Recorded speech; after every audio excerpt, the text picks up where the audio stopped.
back to normal after that. Okay. All right. What's up, everyone? This is bluetea-TCG.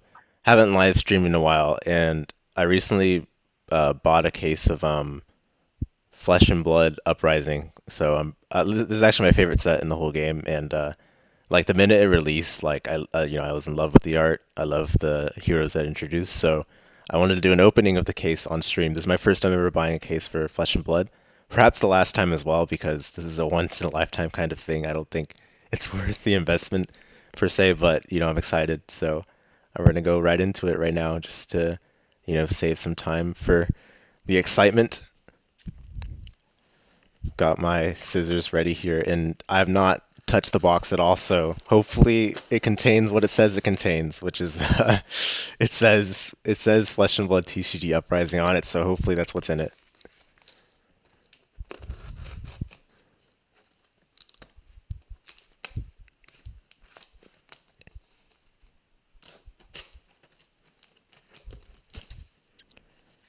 All right, these scissors are supposed to be very sharp, so I'm trying to be as gentle as I can.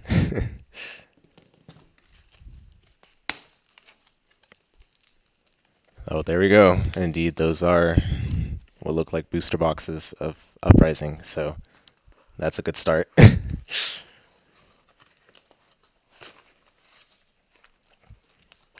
We'll go one at a time, so I'll get the rest out afterwards.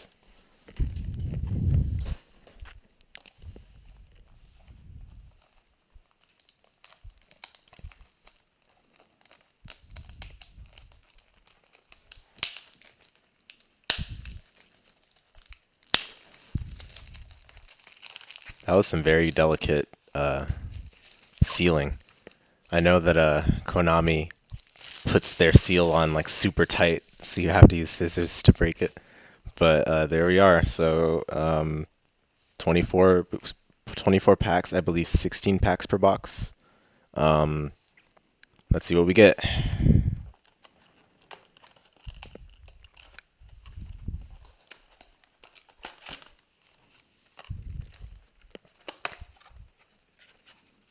All right, hopefully it isn't too strenuous to.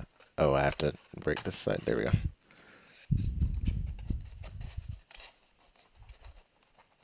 Ah, all right.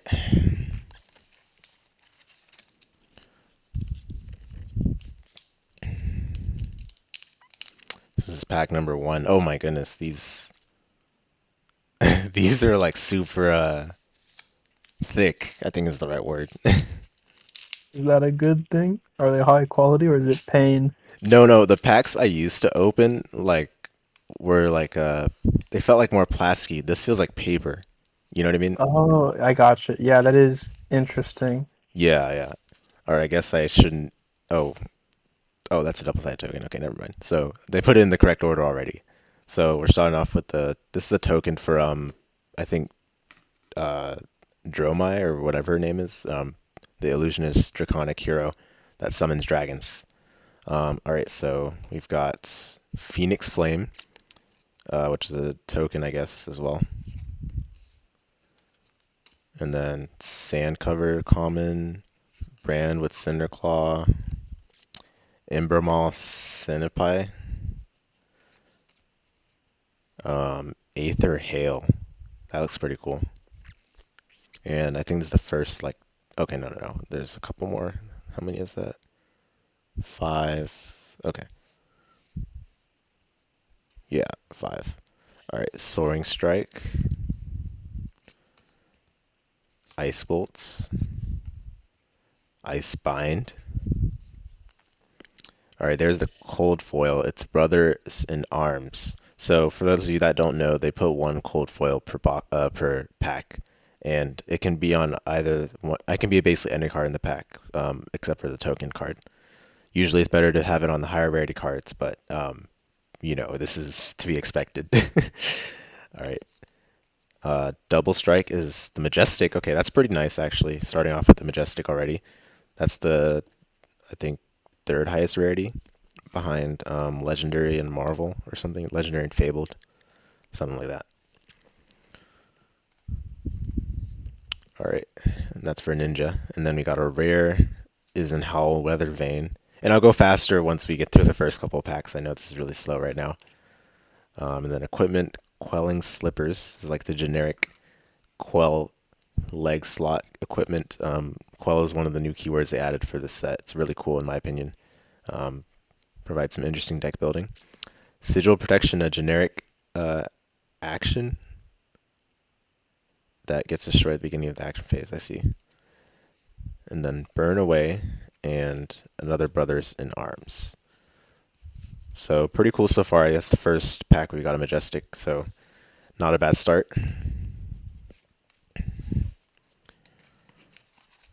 All right.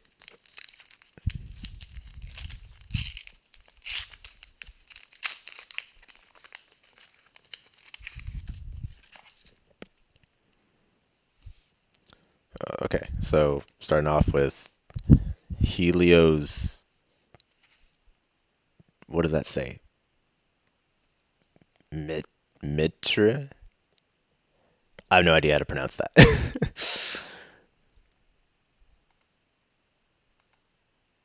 Oh well. It looks like it's too bright. Is that better? Those of you in the VC, is that better? Or should I have the light on? This still looks good, yeah. Okay. Um, I'm just worried about if it gets darker. Let me just keep the light on actually. The phone will just have to hold that. Okay, there we go. I think that's better. Okay. I don't know how to pronounce that, but okay. And then a Searing Ember Blade. That looks pretty cool actually. All right. So commons, Skittering Sands, Brand with Cinder Claw, Polar Cap, Sweeping Blow, Soaring Strike, another one I think we saw that in the first pack. Aether Ice Vein, Ice Bolt as well as another duplicate. First cold foil is Icebind. Looks pretty cool in the cold foiling despite being a common. I think I appreciate that at least that they take good care of their lower rarities. All right, Rise from the Ashes is the rare, and another rare is Dampen. So no upgraded rarities here in this pack. Then we got Heatwave. This is my one of my favorite arts in the set. Looks really cool. Draconic Ninja equipment. Definitely gonna be using that in let me think about this. Phoenix Flames you control. Oh no, never mind. That was not what I thought it was. All right, Cold Snap. Trade in. Sounds like a Yu-Gi-Oh card. And Oasis Respite. All right, number three.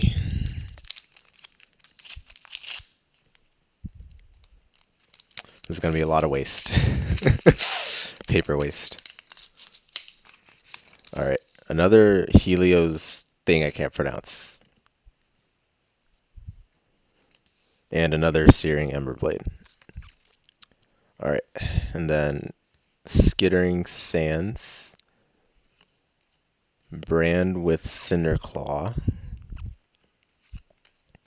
Sweeping Blow, Soaring Strike, Dust Up. I don't think we've seen that before. Frosting, same thing. Okay, another Icebind.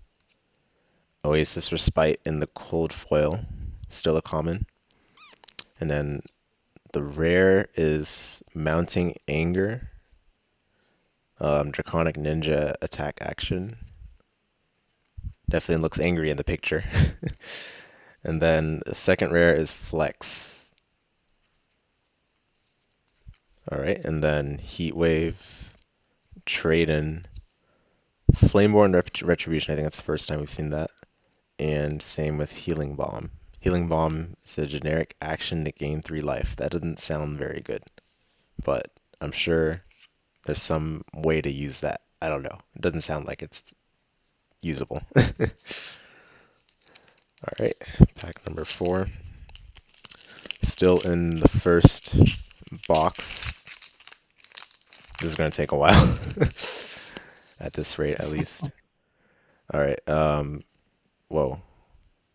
I don't see a token equipment. I guess not all the packs have token equipments, but that's fine, I guess. Oh, I see. Okay, this is the token. So they just put a different thing. Invocation placeholder. I have no idea what this is for, but it says you may put this in your deck in place of an invocation you own. Mark the box next to the dragon's name this invokes. When this card is played or put into your graveyard, swap it for the invocation card. Okay. I have no idea what any of those words mean, but I guess that's how it's used. All right. And then Phoenix Flame is the other token. Then we've got Sand Cover, Rebellious Rush, Aether Hail, Dunebreaker Senpai, Lava Vein Loyalty, Brain Freeze. I think that's the first time we've seen that. Singe as well. And then Cold Foil Sash of Sondakai. Draconic equipment for the chest slot. And then this rare was flipped over. Is it double-sided? Oh, it's double-sided. I see. Interesting. Okay, well, that was the rare we got. Chromai. I will have to read up on how these work because I didn't read through it thoroughly. I just saw the art and I saw people playing with the Ice Wizard, and I was like, this is sick. But I didn't look too deep into the mechanics of the Draconic Illusionist, so I have to look into that later. Ice Eternal's the other rare. That's speaking of which, speaking of Icelander, that's the Ice Wizard specialization for the rare slot. Okay, then Quelling Slippers again, Oasis Respite, Brothers in Arms, and Arctic Incarceration.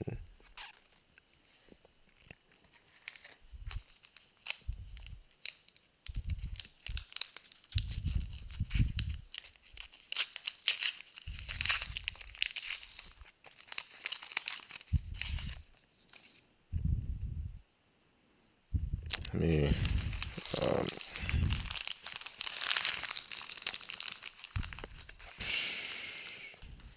all right, pack number 5. All right, so we see Cold Snap to start off. Oh, is this flipped? Yeah, it is. Whoops. Okay. To start off, we have Cracked Bauble. So this is like the pack filler card for the token slot. They use for sealed draft format, sealed draft and booster drafts, and whatever the draft formats are called. This is used for that. It's like a filler card you can use just in case you don't have enough cards to put into your deck. All right. So the other token card is Storm of Sandakai, two-handed draconic illusionist weapon. Good to see. Good to see the best in slot equipment on the token rarity rather than the legendary rarity. That was one thing I definitely did not like about some of the earlier sets. Not every hero it was not the case for every hero, but it was definitely the case for a lot of heroes. Kano was one of them, to be exact. Forgot to test the chat on the display. Let me make sure it works. Yep. Okay, it's pretty small, but it'll do. All right. So now for the actual contents of the pack, we've got Dunebreaker Senpai, Aether Hail, Rebellious Rush, Rake the Embers. I think that's the first time we've seen that, as well as Dust Runner Outlaw, Aether Ice Vein, Aether Dart. Okay, that's pretty cool. I like that. And then we've got Trade-In on a cold foil. Oh wait, I say cold foil. Is it called cold foil or rainbow foil? I don't remember anymore. If I've been saying cold foil this whole time, it might be rainbow foil, but I'll have to check that again. Gamer, yes. Yes, indeed. All right, rapid reflex on the rare slot for ninja attack reaction. Oh my goodness, this is super good for Benji. I'm gonna definitely be putting that in the Benji deck. Target attack action card with cost 0 gains +3 attack. Let me make sure you guys can see that. It's hard to see it from this distance, but that should be good. There we go. Yep. So I'm definitely putting that in Benji deck. And then we got Flex again, so we got 2 copies of that on the rare slot. Then we've got Tide Flippers. So this is a common ninja equipment, has Arcane Barrier and um, target attack action cards with 2 or less base power gains go again. We got Stoke the Flames, another trade in, but this time on the yellow strip, and Cold Snap.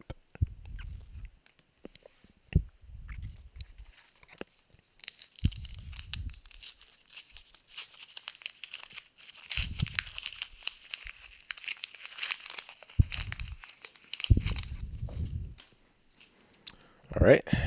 Oh, that's a lot of glitter. I don't know what this is from. Might have to take care of that before proceeding, because glitter is a little hard to clean depending on where it goes.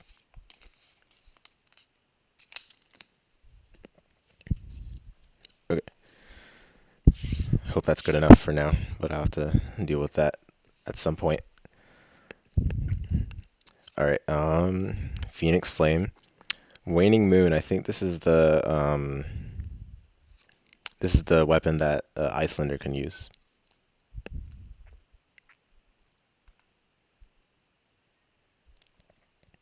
Okay, Waning Moon.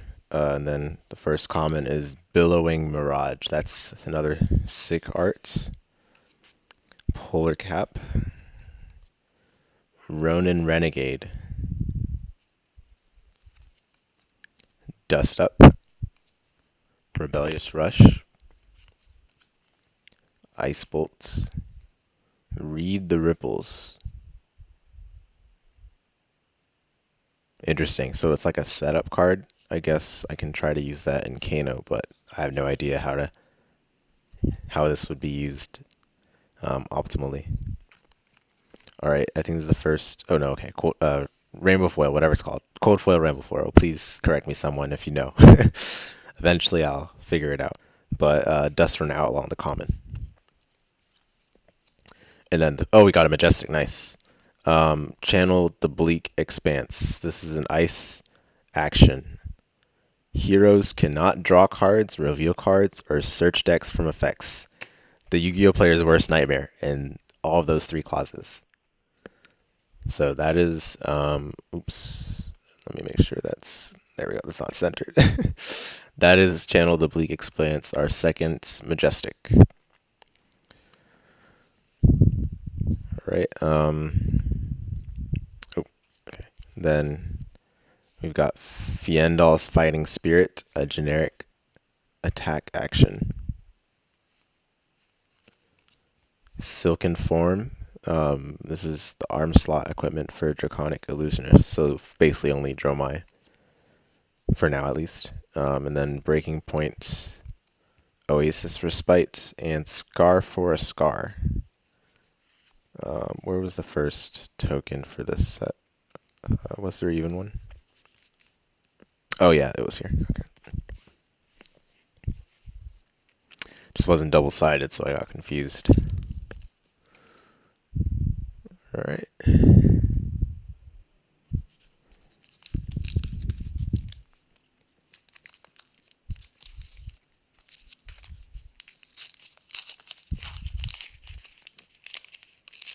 Yeah, that is a lot of glitter on like the outer surface of the pack itself. All right, Storm of Sandakai is the first token, and the second one is Aether Ashwing. I think it's the first Aether Ashwing I've pulled. Very important if you want to even play Draconic Illusionist. Oh, whoops. Other way around. All right, and then for the pack itself, Rising Resentment, Sweeping Blow, Cinder Skin Devotion, Skittering Sands, Lava Vein Loyalty, Brain Freeze, Singe, Okay. Oh, nice. Okay. That looks really nice in the foiling. Um, I think it's the first foil that we've gotten on a rare, Ice Eternal. And then the second rare is Invoke Uvia, the double-sided thing. And then we've got Engulfing Flame Wave. Oh, so that's three rares, it looks like. Yeah, three rares because the foil slot ended up being a rare. So it's pretty nice. Engulfing Flame Wave, Quelling Robe. Probably need to zoom in a little more to be honest. Give me one moment.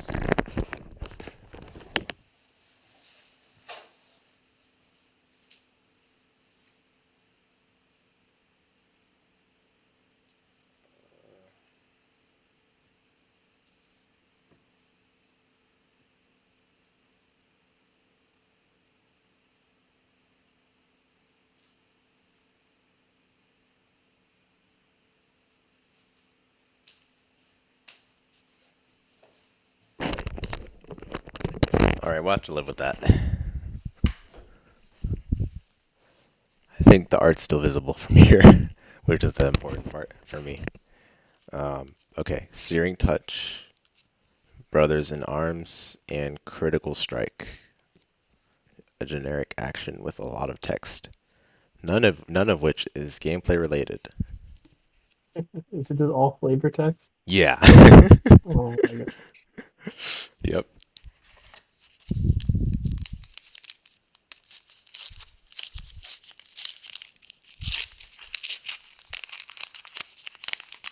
All right, pack number 8 out of 24. Okay, Waning Moon, and then Phoenix Flame. We've seen those before. Polar Cap, Billing Mirage, Cinderskin Devotion. I think that's the first time I've seen it. If I did, then if I did see it earlier, I didn't pay attention. Ember Moss Centipie, Ronin Renegade, Singe, Icebind, and then the cold or the foil, whatever you call it. Another rare foil, so this is Succumb to Winter, Elemental Wizard action. Okay. And then Majestic Uprising. So the card that shares the name with the set itself must be important. All right, your next four draconic attacks this turn gain +1 attack. That sounds pretty good, I would say. And then it has go again. All right, and then another Succumb to Winter. Okay, that's unusual. I've never seen. Oh, okay, they're not the same card. I guess one has a red and one has blue. But Of okay. course, the color differences. Yeah, yeah, yeah. All right, Silken Form, Scar for Scar, Arctic Incarceration, and Brothers in Arms. So I think that's three Majestics out of 8 packs, which is, you know, on pace for above average, but things can change as we get closer to the end of the box.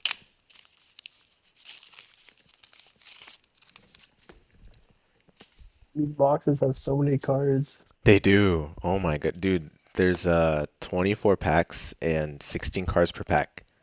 So do the math, and then one case is 4 boxes. So yeah, this is going to be a while at this pace. So I'll try to speed through it from here. That's a lot of cards. It is, yeah. Phoenix Flame, the token slot, and then Phi. Is that the first hero we've gotten? Like, okay, uh, interesting. All right, Rebellious Rush, Aether Hail, Rake the Embers, Dust Runner Outlaw, Sand Cover, Aether Dart, Frosting. I think now we're going to the first. Okay, yeah, the foil is Rake the Embers, the common. And then the rare slot we've got Necria. I don't know if I agree with putting like the dragons on a rare slot, but I'm not the one that makes the rarity distributions. All right, Rapid Reflex is the other rare, another one I hope to run. I'm not sure if I'll run. Uh, I'm not sure if I'll run the blue version, but I guess the blue version could still be useful.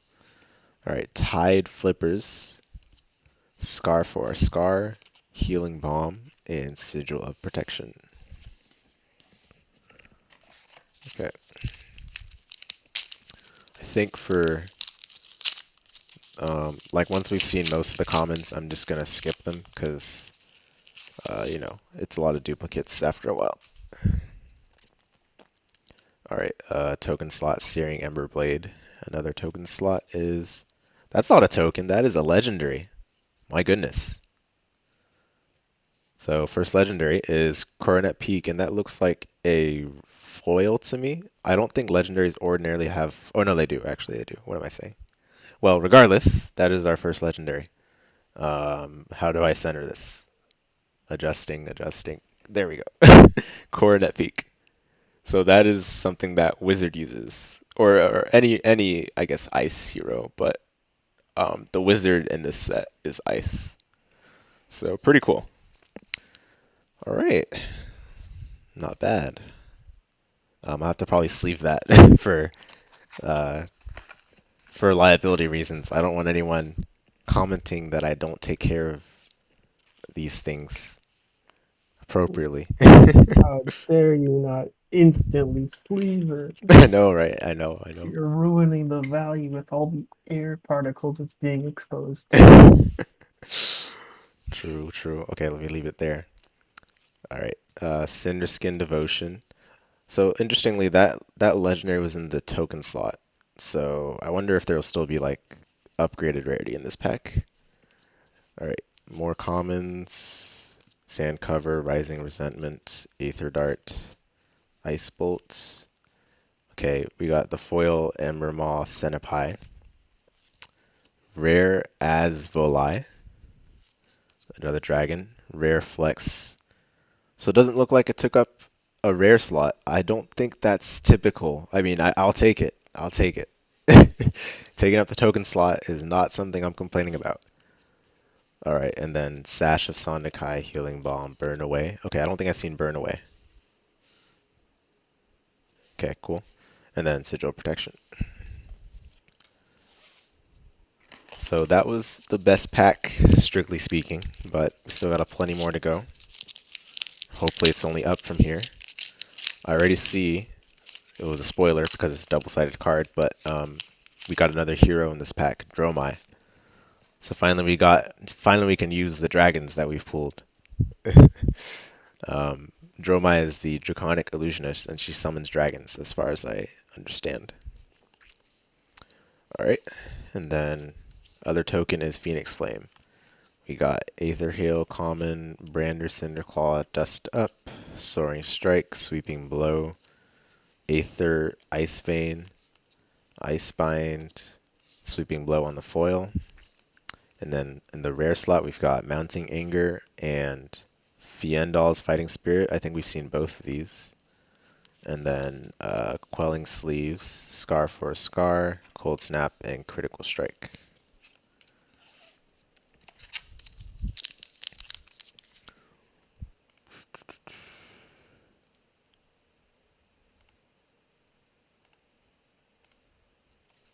Yeah, there we go. Should have found a playlist that doesn't get this video blocked just in the background, because I'm sure it's going to get monotonous after a while in the VOD. This is how it's done when you live stream. Alright, token slot, Storm of Sandakai. The other token slot is this thing. I still don't know what it's for, but I guess we'll eventually find out. Alright, Polar Cap. There we go. Polar Cap, Dust Runner Outlaw, Ember Maw Centipede, Cinderskin Devotion, Dunebreaker Centipede, Read the Ripples, Brain Freeze, Stoke the Flames on a foil. That looks really good, and that's a common. Wow. Oh, of course, a foil common, but it's kind of hard to tell on this camera angle, but it looks really nice. All right, and then Succumb to Winter and Strategic Planning. I think that's the first time I've seen Strategic Planning. That's a rare. So those are both the rares. And then we've got Silent Stilettos. I don't think I've seen that either. Um, Illusionist Equipment on the leg slot. Trade in, Critical Strike, Burn Away. Okay, so that was pack number 12. So now we're on to 13. We've passed the halfway point in the box. And let's Just see. the box. Oh my Yeah, god. and that was 30 minutes so far. Wow. So, I mean, obviously it's gonna be faster after. I think I'll go It faster like on this box. repeats. Yeah, yeah, yeah. Whoa. Phoenix Flame, Aether Ashwing, Billowing Mirage, Brand with Cinder Claw, Sweeping Blow, Soaring Strike, Dust Up, Singe, Aether Ice Vein, and then I think next to the foil, Aether Hail, common, but still looks really nice. Encase on a Majestic, that's really good. So I think that's the fifth Majestic. So five Majestics in a Legendary is definitely above average at this pace. And then Sigil Permafrost on the rare. Glacial Horn, Healing Bomb, Sigil Protection, and Arctic Incarceration. I didn't get to show the Majestic for too long. I guess let me show it. It's called Encase. There we go. That's what it does. That's what it looks like.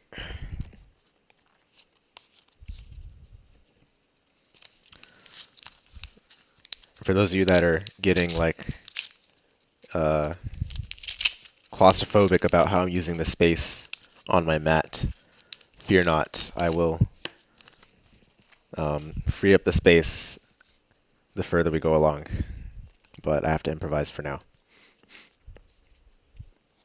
Um, okay, that was a Helios thing I can't pronounce, and then Storm of Sandakai, Dunebreaker Senpai, Soaring Strike, Ember Maw Senpai, Rising Resentment, Billowing Mirage, Read the Ripples, and then the foil. Okay, no, I miscounted. Brain Freeze, and then the foil.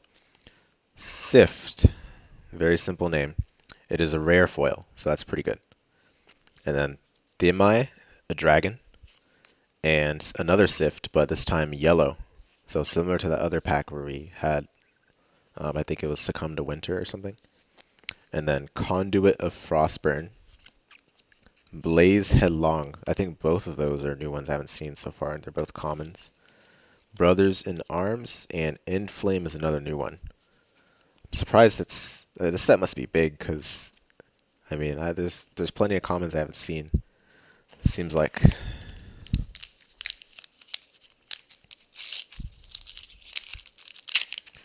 On to okay. Let me. You know what? This is how we're gonna free up space. Let me move this box out of the way.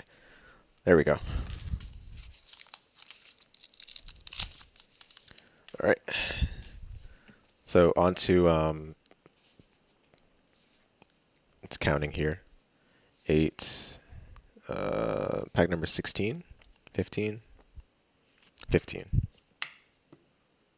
Yeah, 15. All right. Aether, Ashwing, Searing Ember Blade. Okay, here we go. Sand Cover, Rebellious Rush, Rake the Embers, Lava Vein Loyalty, Aether Hail, Aether Dart, Frosting, Foil Singe on a common. Phoenix Form is the sixth Majestic in this box. It is a Draconic Ninja attack action Majestic. Another nice looking one. And then Engulfing Flame Wave on the rare. Okay, so the Majestic was an upgraded rare in this pack. Spellfire Cloak, Scar for a Scar, Arctic Incarceration, and Sigil of Protection. Okay, on to the next.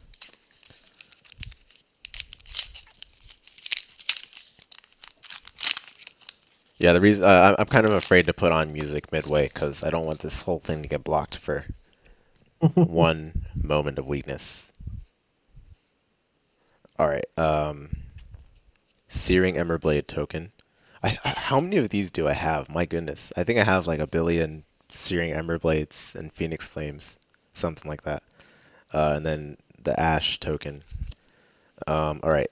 Ronin Renegade. Rake the Embers. Lava Vein Loyalty. Sand Cover. Brand with Cinder Claw. Brain Freeze. Singe. Foil Lava Vein Loyalty is the common. And then we've got a rare Engulfing Flame Wave and a rare Transmogrify. I think that's the first time we've seen it.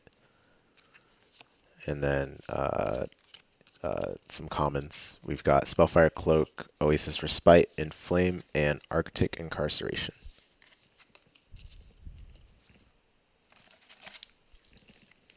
Okay, so we've passed 2/3 of the way through the box. Still another third to go. Starting off with the Waning Moon.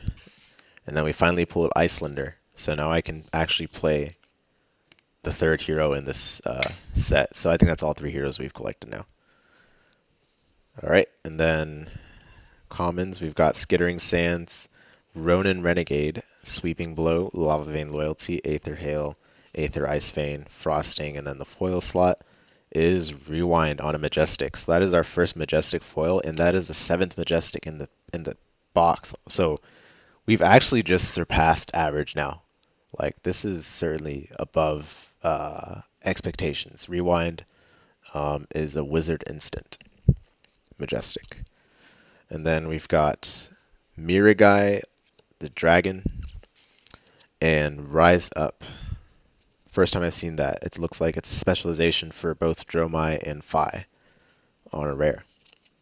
And then we got Quelling Sleeve, Scar for Scar, Brothers in Arms, and Flame Call Awakening. I don't believe I've seen that one, even though it's a common. I'm sure there's a lot more of that to come.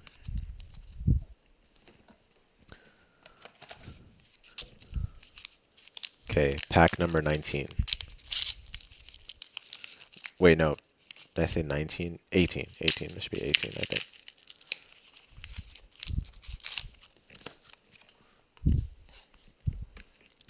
Okay. Here we go. This thing. And then Phoenix Flame, Billowing Maraud, Dust Runner Outlaw, Ember Centipede, Polar Cap, Ronin Renegade, Read the Ripples. I think this is the foil. Okay, the next one's the foil. Ice Bolts, Healing Bomb, foil. It's a common though. And then Strategic Planning on the rare, and the other rare is Rapid Reflex. I'm glad to have another one of those. And then Glacial Horns. The first time I've seen that, I think. Common equipment. Oasis Respite, Trade-in, and Flame Call Awakening. I mean, this box by itself is honestly pretty good. It's a shame that I'll have to compare it to the other three once we get to those.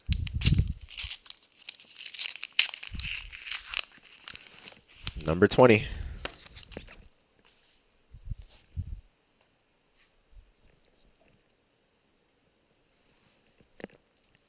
Okay. Another thing. And then, okay, the exact same start as the previous pack. Sweeping Blow, Ronin Renegade, Polar Cap, Skittering Sands, Rebellious Rush, Singe, Icebind, and then the foil is Brain Freeze on a common. Then we got Yenderai, another dragon. So far all the dragons I've pulled I think have been unique. So that's a good sign, especially from one box. Red hot. This might be my favorite art in the set. I know I said that about that equipment heat wave, but I mean look at that. That's got to be like that's sick. It's a rare. So this is something that's going to be used in Dromai. Oh, it looks like Phi can use it too, but Dromai is in the art, so you know what you know it's got to be used for Dromai if she's in the art.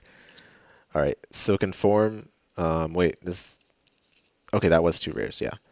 All right, Silken Form, Burn Away, Trade-in, and Lava Burst. Is that the first time I've seen Lava Burst? I hope not.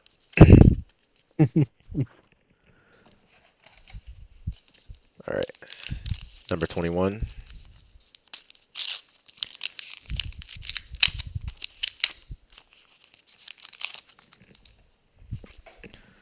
Okay.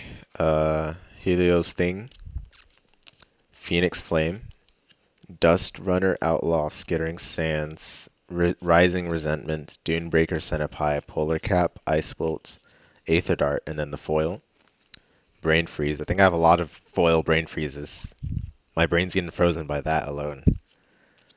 Sift on the rare, as well as Sigil of Permafrost. And then Conduit of Frostburn, Flameborn Retribution. That might be the first time I've seen that as well. Common. Critical Strike, and Breaking Point. Okay, these are the last. Wait, did I miscount? How many has this been? Let's see. 8, 16. That was 20. I think I said 4 packs to go too early because I can't count, but now we've got 4 packs to go. I can't remember at which point I said 4 packs to go, but anyway. I trust that you guys can correct me when I get math wrong, especially after that Silverthorn video.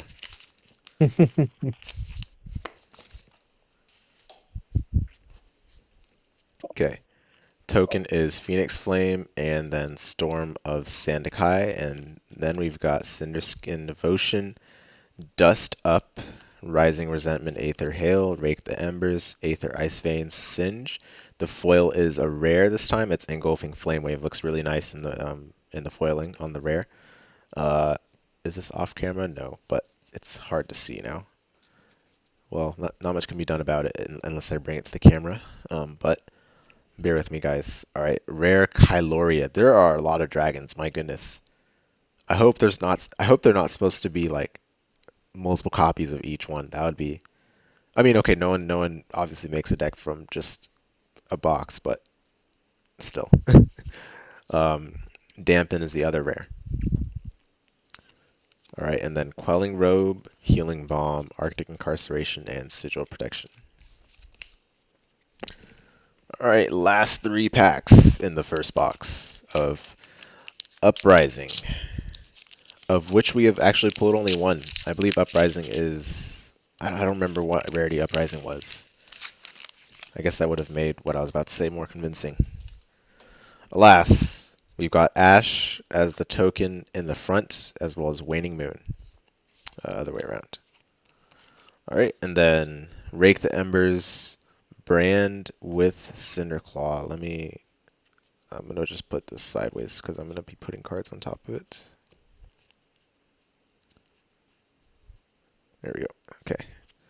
Brand with Cinderclaw, Dust Up, Aether Hail, Cinderskin Devotion, Singe, Icebind. The foil is a rare. Strategic Planning. This is getting a little messy, isn't it? Sigil Permafrost is the other rare, as well as Flex. So that was a triple rare pack. Tide Flippers, Arctic Incarceration, Scar for a Scar, and Cold Snap. Okay, final two. I don't know what we're getting, but to be honest, I mean, this is already a good box. 6 Majestics and 1 Legendary.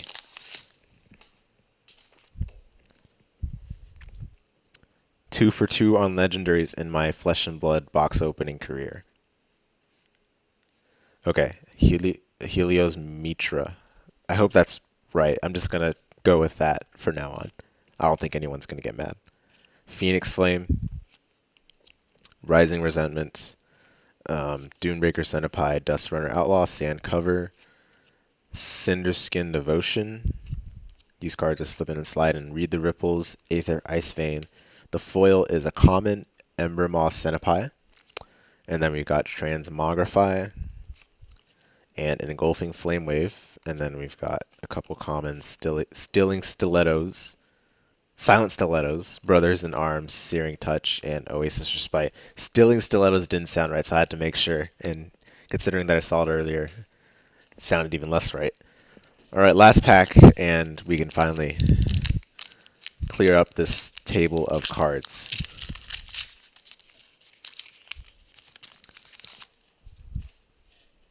Okay, Storm of Sandakai is the front token card as well as Waning Moon.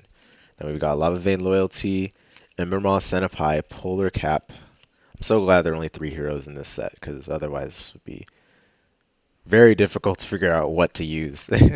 Soaring Strike, Billing, Mirage, Frosting, Aether Dart, and another Aether Dart on a foil this time. Freezing Point is our seventh Majestic of this box. So, I mean, the horse has been beat dead at this point, but this is certainly an above average box if you ask any Flesh and Blood player. All right, and then we've got Eisenhower Weathervane. Is that the first time I've seen that? I believe so. It is a rare. The next time you Ice Fuse, create three Frostbite tokens under target hero's control. And the previous card Ice Fuses, so sounds like some synergy there. And then Stilling. Okay, so it looks like that Majestic took the rare slot. Stilling, or I said Stilling. Silent Stilettos, Lava Burst, Trade-in, and Cold Snap to finish off the first box of Uprising. So, I think that was seven Majestics and one Legendary, as well as a relatively complete set of Dragons of Legend. This card, I don't know what it's used for, but because it's in the token slot, I'm not really gonna complain too much. Um, all right. I don't know how I'm gonna put these in the back in the box because that's where they have to go, but I'll just stack them up now. I think I'll have to just look through them for the specific cards and such later. That's just gonna have to be done. Yeah. Whenever I see people opening cases or boxes like hour streams, I'm like, oh God, opening cardboard takes this long. Yeah, yeah, actually, And you know, and then yeah, like whenever you sleeve a deck, it like takes like 20, 30 minutes or something. It's like ah. yeah, exactly, exactly. I'm hoping that I can figure out what to do with these. This is already a lot of cards, and this is just one box. So, okay, wait. Is that 12 yet? No. How many is that now? Okay, this is gonna be 12. This is half of the box, by the way. This is half of not even a full box. This stack here is half the box. Oh, okay, okay, I Yeah, got yeah, you. yeah. I thought you said, "Oh, we only opened half a box." I'm like, "What?" Oh no, no, no. Okay, that would be Okay, crazy. That would be crazy. yeah, I'd be like, "Oh no." Where's the token? Okay. Oops. I'm trying to think of what order I did that. I did that from there. Okay. Well, yeah, it doesn't matter.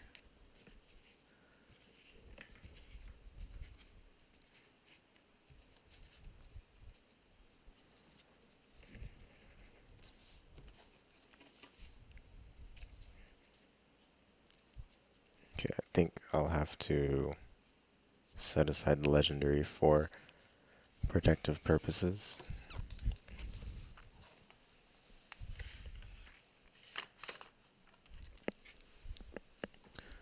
Okay. Box number two.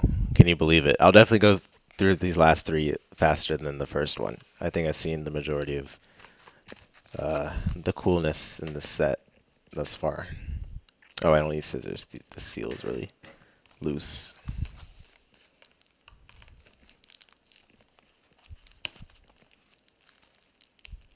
Okay, this is definitely tighter than the first box, though. How much was it per box, Godfrey? Oh, MSRP each box is $99, but they never sell at MSRP. The okay. market rate right now for one box is I think 78.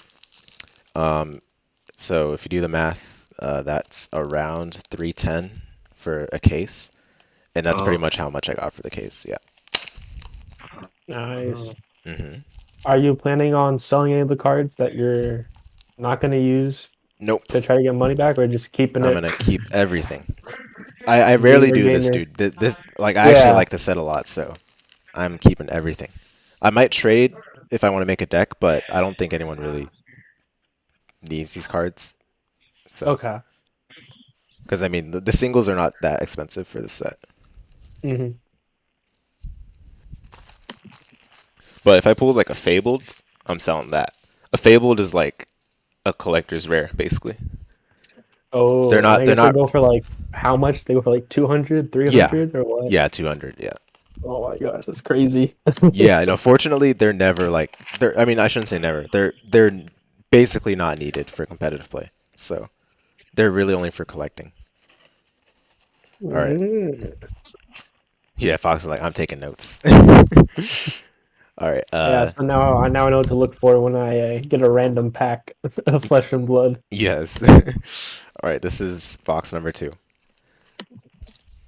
and we are at the 51-minute mark. So I assure you, I will try to beat 51 minutes. We're gonna speed run this. Not speed run, but faster than 51 minutes. Oh, I probably. Uh, okay, 1 second, guys. Let me bag up the trash from the previous box first, because I don't want it to be like scattered. Okay.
All right.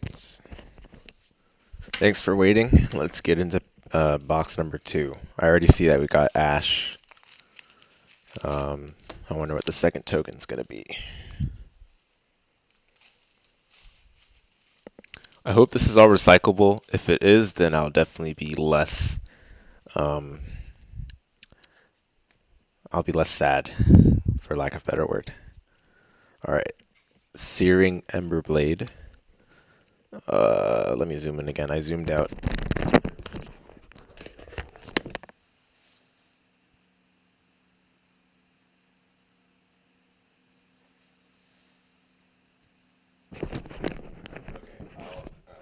I'll zoom out like. Oh, you guys can hear me. There we go. I'll zoom out whenever I finish a box, just to make it easier. All right. I think that's easier to see now, though. Okay. Searing Emberblade, Billing Mirage, Aether Hail, Brandwidth, Cinder Claw, Dust Up, Soaring Strike. Oops. Read the Ripples, Brain Freeze. And now for the foil, we've got Dunebreaker Centipie. On a common, we got Flex and Rise from the Ashes, both rares. And then we got some commons. All right. I'll try to go faster, because I believe I've seen every one of those cards that were in that pack. So I will skip straight to the goodies in the foil as well as the two rares or higher.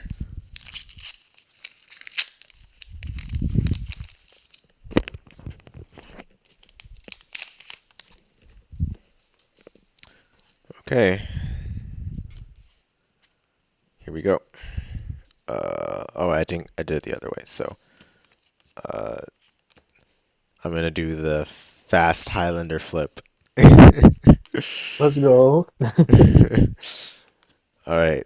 Oh, nice. Oh, okay. Slow down, slow down. Whoa, no more Highlander. Yeah, yeah, yeah. Tome of the Firebrand. This is the foil Majestic. So I got a Majestic in the foil slot. Really good. Draw two. Yeah, Oh literally my just God, draw pot two of greed. cards. No. Yeah, well, it's not Pot of Greed unless you It have has a floating. condition, right? Yeah, it has Yeah, a condition. You have to have four more Draconic Chain Links, and then also I you have see. it costs a resource point. So Okay, yeah, it's not that bad then. yeah, yeah. But if you have some floating, like uh, resources energy, then it's basically Pot of Greed. Yeah. All right. Crazy. Indeed. Oh my goodness, the second Majestic. Vipox, a generic attack action. Can you guys read that? When Vipox hits a hero, they lose health equal to the number of cards in their hand. Oh, that's pretty Wait solid. a minute. This has Wait, one but it's power and it's zero cost. Sounds like a ninja card, potentially for Benji. yeah, that sounds really good. Yeah, basically becomes so with Benji, I think this would be unblockable and like from hand at least. And then if Yeah. they have like a bunch of cards they saved in hand, then they take an additional. Yeah, Oh they my take like goodness. 4 damage or 3 damage or whatever. Yeah, They yeah. they can't guard most of Benji's attacks, right? Yeah, not from hand. They can guard with Yeah, equipment okay. or a card from Arsenal or I think a defense reaction as well. Yeah, Pain. I know, I know. Thankfully, he's only in Blitz. All right, Flex Yeah. is the rare slot card, and then we got some commons.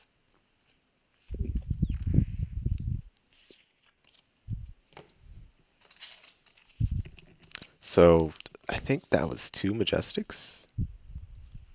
Yeah, two in one pack. So all right, gaming.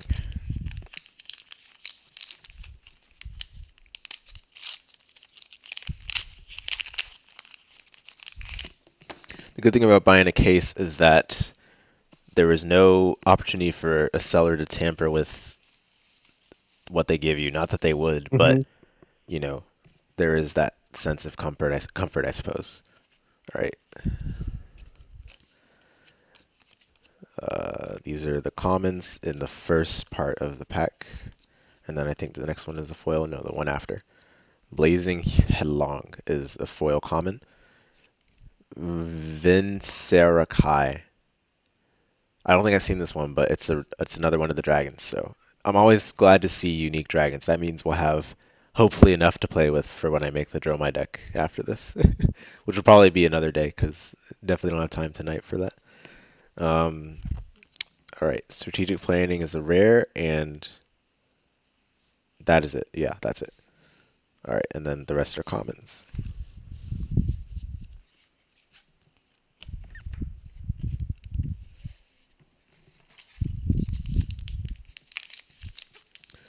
Pack number four.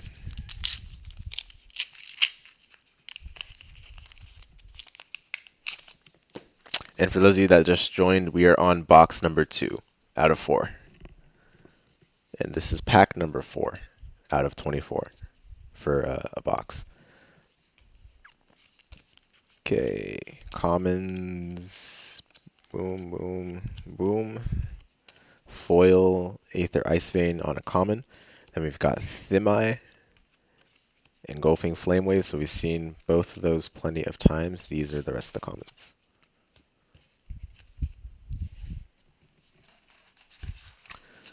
Vipox looks like a future assassin class card. Yeah, yeah. I think that's a good observation. If they do make an assassin class card, it's definitely something that I guess would fit because it deals the bulk of its damage in an alternate method, which I'd say that kind of fits with an assassin style. Like if I think back to like WoW Rogue would always deal burst of damage from behind, so to speak.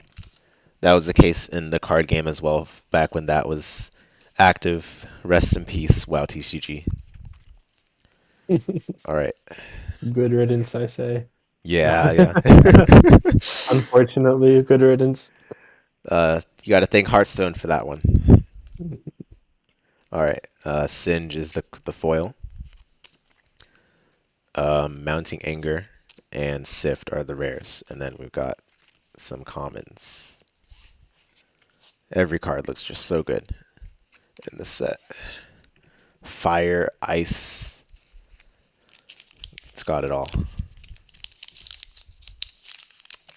Okay, number 5. I already see we've got an Ember Blade, of which I have plenty. So probably gonna make an Ember Blade castle one of these days when I get really bored. Those card castles that we used to make when we were younger. All right. Okay, looking pretty standard so far. Nothing insane yet.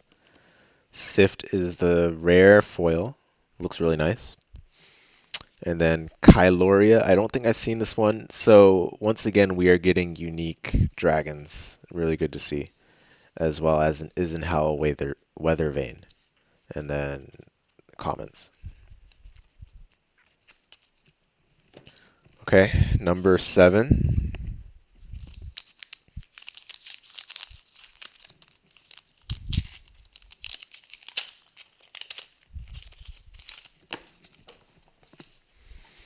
All right, Phoenix Flame Ash.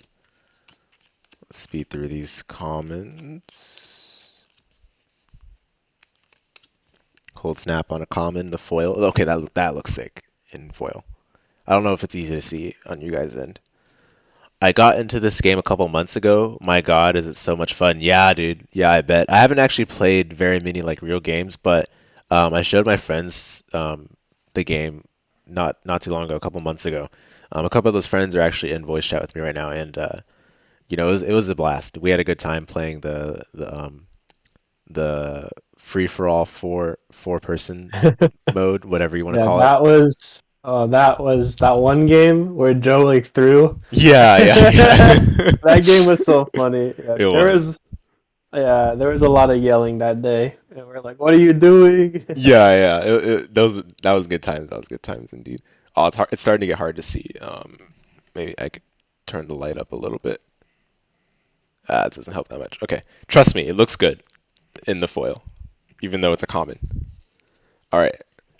Yeah, but yeah, I agree with you. The game's really fun. I have yet to really dive deeper into it, but I do want to because I have a store that's very close to me that plays a lot of Flesh and Blood, so I'm gonna check it out. And also, uh, the World Championships in San Jose, that is like a 30-minute bus ride for me, so I'll probably go. It's really exciting. While I was yapping on, we got a Majestic in Tome of Duplicity. Don't think I've seen this one yet. It is a Wizard Majestic. Look at the top 2 cards of your deck, then banish one. If it's a non-attack action card, you may play it this turn as though if it were an instant. That is very much a Kano card. I'm definitely slotting that right into Kano. Uh, Maybe. I don't know if it's even good, but it sounds like a Kano card. And I don't know. I won't know if it's good unless I try. All right, and then we got Rise Up and Commons. So that is Majestic number 3 in our box here. And for those of you that joined a little late, this is box number 2. Our first box had 7 Majestics and 1 Legendary. The Legendary was Coronet Peak. And I don't think it's like an insane price like some of the previous sets were with their legendaries, but it's still a pretty solid legendary to pull. All right, token. A lot of commons that we've already seen. Okay, our foil is, oh my goodness, is that, yeah, that's the foil slot. This is a Majestic on the foil slot. So I am just getting either insanely lucky with Majestics or this set has a cracked ratio on Majestic pools. This is the 4th Majestic of this set, or sorry, of this box. Channel Ice, Channel the Bleak Expanse, an Ice Action Aura. We've seen it in the first box actually, but not on the foil. So really nice. And then strategic planning, Fiendal's fighting spirit, and four other commons. Is that legendary a cold foil? Good question. I legit have no idea, dude. Uh, I, would you be able to tell me if I took it out of the sleeve and put it closer to the camera? Let me. I'm gonna take off the mic for a bit, but I'll get the light on my phone.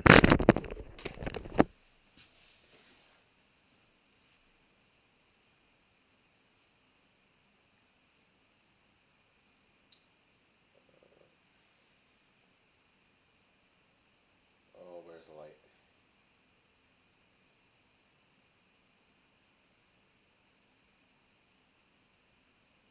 That is not the light. That was me. I don't know where the light is. Oh, there we go. I cannot turn on the light. So, uh, I'll try. I'll try this. I'll try this. All right. Yeah, I don't think it's possible to tell. So, but the answer is I have no idea if it's a cold foil.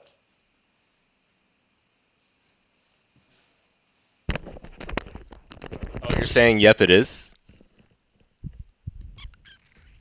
You're able to tell?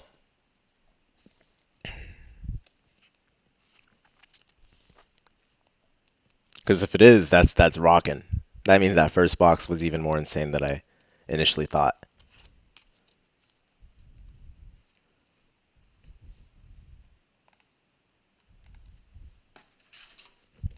Is there a way you can tell if it's a cold foil? Is there like a certain symbol, or is it just you No, have to look at it well, and okay. Here's the know? thing. I'm just a scrub, right? Like cold foils are distinct, but I just don't know what distinguishes them. If it has a silver shine or shimmer, rainbow foil is diff. Okay, so does this have a silver shine? Let me see. It definitely has a shine. I will say that.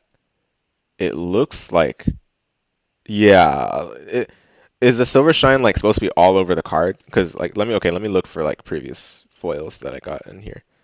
So like this one, right? I don't think this one is a cold foil. Like this one just definitely looks like a normal foil, like the rainbow foil I think you're saying. But so yeah, I agree with you. I think it is probably a cold foil. Gamer, gamer. Yeah, yeah, truly gaming indeed.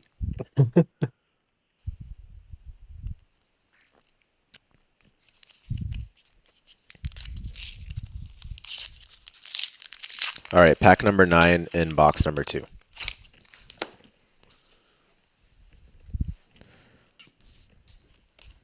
Okay, that's the first one of those in this box.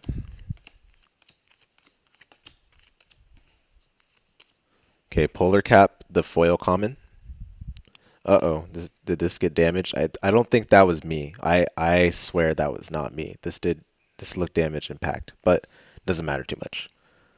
Cold foils are more rare and more expensive. Yes, you can tell the difference. Okay, yeah. Yeah, I think it is a cold foil. I've never seen one, so I wasn't, 100% certain. So it just probably went through one eye and out the other kind of thing.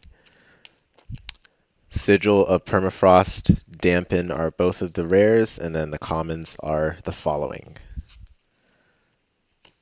Gotta love Heatwave, but not when there's actually a heat wave. I mean the card, of course. Heat waves are no fun in real life. A couple of weeks back, California had a terrible heat wave. Temperatures in not hundreds, but 100 degrees and stuff. I luckily didn't have to go outside. I didn't experience the full brunt of it. But yeah, I heard everyone like basically everywhere was complaining about it. Yeah. Hey, thanks for the congratulations. I'm definitely like it sounds like I'm not happy, but I legit just didn't even know that it was a cold file. So it's like still processing kind of thing. And the first legendary I got in my first box, which was what a friend bought for me, it was Monarch. That was definitely not a cold foil. That I know for sure now. It was um I don't remember what the equipment is called, but it was the equipment that Chain uses. Um it's like 6 defense or something. I think you know what I'm talking about if I say the 6 defense number. All right. Here we go. Pack number 10. Okay, foil equipment. Looks pretty nice. Sash of Sandakai. And then, okay, that is the third channel to Bleak Expanse. I'm not complaining, to be honest. I mean, that is a playset in this game. So, let's go. Yeah, that is the fourth or fifth Majestic, I think. It might be the fifth. Can't remember anymore. But yeah, pretty nice. Rapid Reflex, and then Commons. Might be the fourth. I lost count, actually.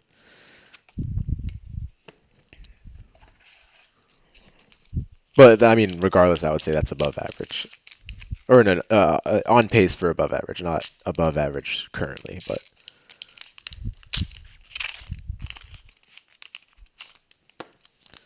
okay, number 11. What this pace we're gonna finish before 51 minutes. Okay, that is damaged at the box as well. Whoa, whoa. Hard for you guys to see, but it has like a little smudge. I think it was just a printing error. Thankfully, it's a token. All right, here we go.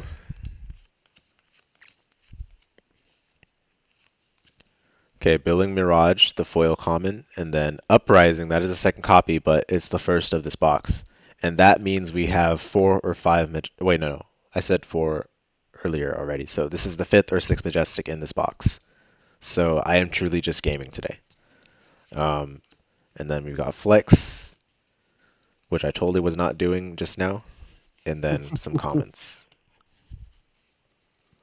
Okay, so that was number 11. Let's go to number 12. Box number 2. Cold foil cards and sets will never be reprinted again in cold foil. It's basically their version of the reserved list in MTG. Oh, okay. Okay, so that's for me that's all the more reason to just keep it. I'm not selling it or anything. I'm definitely keeping it, but I'm glad I put it in the sleeve then because I definitely was not sure. At first I was like, "Wait, should I even put this in the sleeve?" But then I thought about potential comments and I'm glad you're here because now I have a lot more reassurance that I did the right thing by putting it in the sleeve. That's really cool though. That's really cool. I like games that have collector rares that don't interfere with like the um like the rarities that people use competitively because it at least allows for some uh like some variety in the market so to speak. Okay, speaking of variety, that is the second time we've seen that token. So much better pace than the first box, at least. I think we pulled four of those or something in the first box. The Dragons of Legend token card. Okay, here we go. The foil is a common, Ronin Renegade, and then we got Yendurai, which I've pulled before on the rare, and then Red Hot, which I've also pulled before on the rare. But I think that was in the previous box, so haven't seen that in this box yet.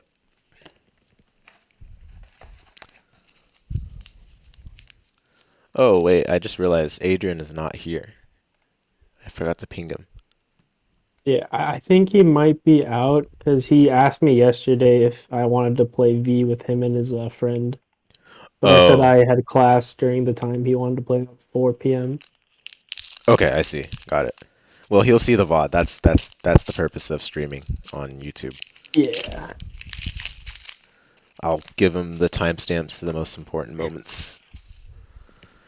Okay, here we go. Um, some commons that we've seen before. I'm pretty sure.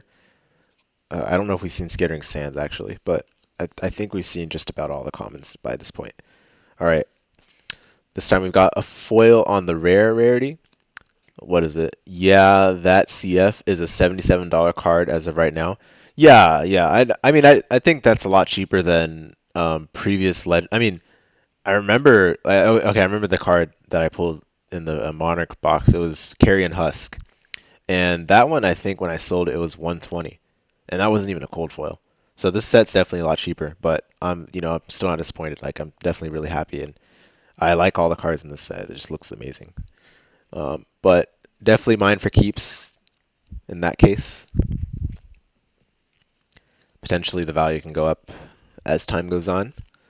All right, transmogrify in the rare as well as mounting anger, and these are the commons.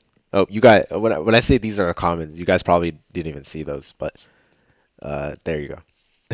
I forgot this was zoomed in. Gotta make sure to keep checking the screen beside me. Okay, this is, if I can do math, this is number 14. So we're past the halfway point already.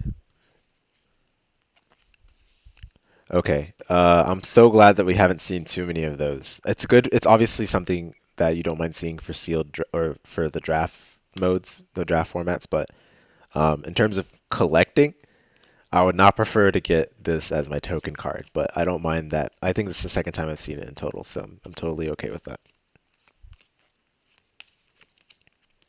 Okay, starting to get off screen. So let me do this.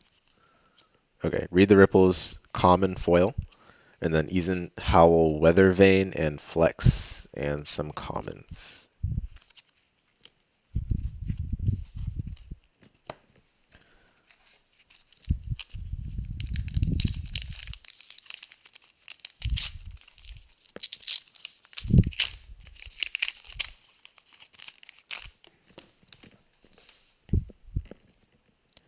And if you guys need to step away to get some food, no worries. I'll be here for quite a while, so feel free to come back or rewind the parts that you missed later on.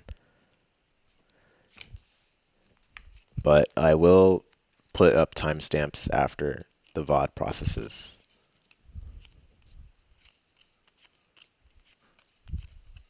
Okay, I believe the foil is up next. Yes, Ronin Renegade foil.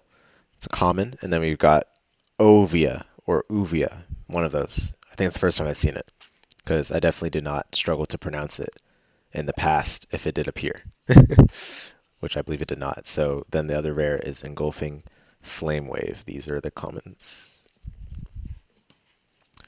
I think we've got 5 Majestics in this box, so we're starting to get kind of towards average. Not still sort of above average at this pace, but um, it's 5 or 6. I legitimately don't remember the number we've pulled so far.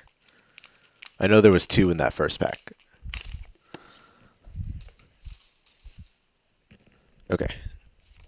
So pack number 16, we've got, here we go.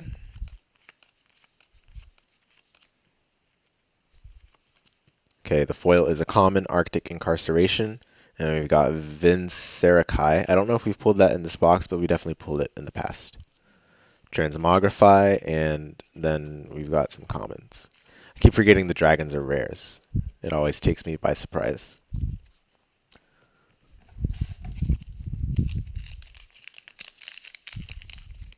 Okay, I think I gotta zoom this out if I wanna, or you know what, I could reserve this exact spot um, for putting down the cards just to make it a little easier.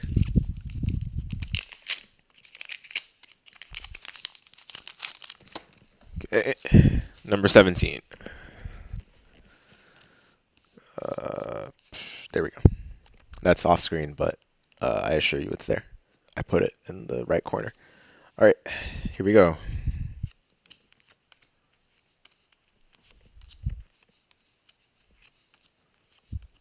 Okay, Succumb to Winter is the foil on a rare. And then Strategic Planning rare and Fiendal's Fighting Spirit rare. Triple rare pack.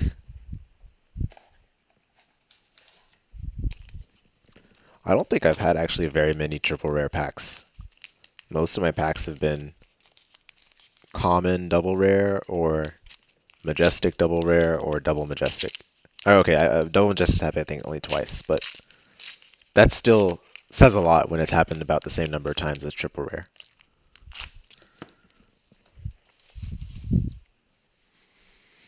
Okay, number I said 17, so this is 18. Oh, yep.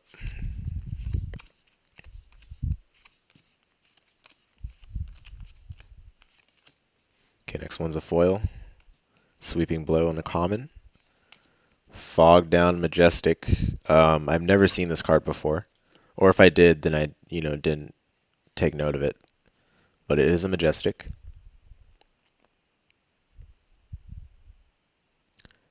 Non-attack action cards lose and cannot gain go again.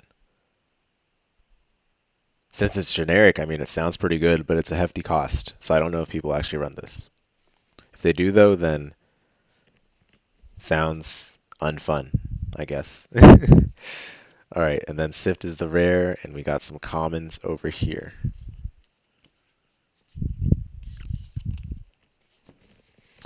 Number 19.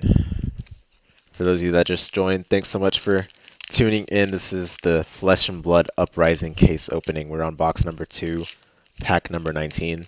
So far, we've gotten, in the first box, we had 7 Majestics and 1 Legendary, which was a cold foil.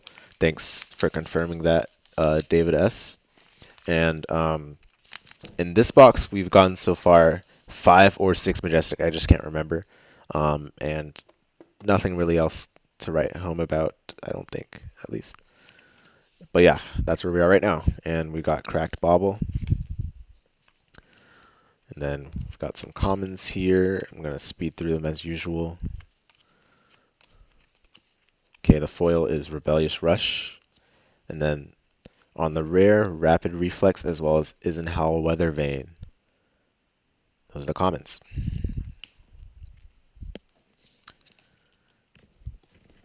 All right, let's go into pack number 20. Oh wait, I said 20 already, I believe. Ugh. Yeah, this is number 20 actually. If I said 20 earlier, then I meant 19.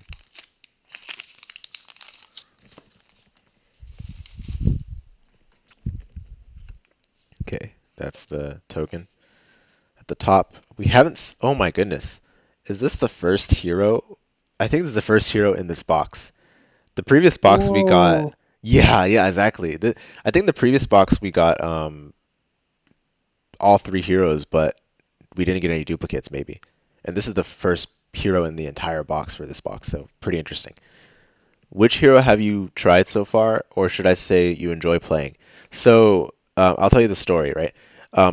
My friend bought me a box of Monarch, and then I personally bought like 3 Blitz decks or something. I think 1 Prism, 1 Chain, and 1 Lexi. The one I liked the most out of those was Chain, but then Chain got like hit a bunch in the ban list and stuff and all of that. So I was like, maybe I shouldn't invest in Chain. So I started getting more into Kano eventually. Like I bought some new cards afterwards, and Kano was one of the ones that stuck out to me. But he's super hard, so I haven't made much progress on him necessarily. But yeah, I guess the next one I like after those two is Prism, but Prism has rotated out of uh, Classic Constructed, unfortunately. In terms of this set, I love all of them to be honest. Like all 3 of them are sick, but if I had to pick one, it would be Icelander for sure. I'm a huge fan of uh, ice mages, or whatever you want to call them.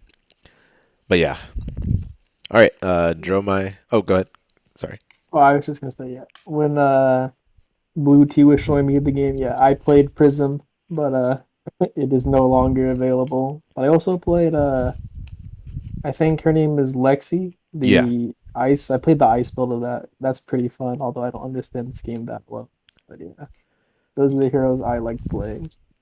yeah. The Lexi deck I had wasn't like fully. I mean, most of the decks I had weren't fully like geared, but Lexi was the one where I had to like improvise a lot to try. So we realized Yeah, that like because ice was it the was best. yeah. Oh, go ahead, go ahead. Yeah, yeah. Oh, sorry. But yeah, like as Blue Tea was saying, when we were playing, like since Blue Tea just built it out of like the box his friend gave him, like it was like a really like bad Lexi deck. Like it was lightning and ice, and then as we were playing, we were like, why would you run lightning? Lightning just seems so much worse than ice, like restricting the opponent's resources. So then Yeah. when Blue Tea decided to buy more cards, we had to make that completely an ice deck. hmm But yeah, I love the game. Like I honestly haven't played a lot of it, but that's mostly because like the instances I played with friends, as well as with Fox over here, weren't too many, and we tried to mostly play the four-man free for all, so that was part of it. But when we did play, it was a lot of fun for me personally. I definitely want to get more into it, like the competitive and stuff. Um, the uh, the rares were Rise Up and Rise from the Ashes. So, and then the foil was Dust Runner Outlaw, which is a common, and then we got a couple other commons. Okay, so that was number 20. Where are we right now in time? 126. So yeah, um, I think let's see, 140. The 140 mark or 142 mark rather would be where I've equalized the time spent for box number one. I think we'll beat that. But this is pack number 21. So after this, there are three remaining, and we will have completed half a case. All right, so here we go.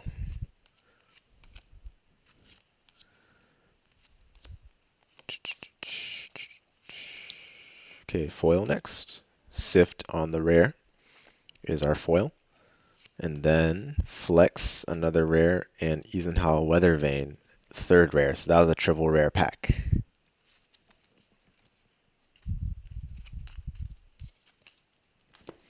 Okay, number 22.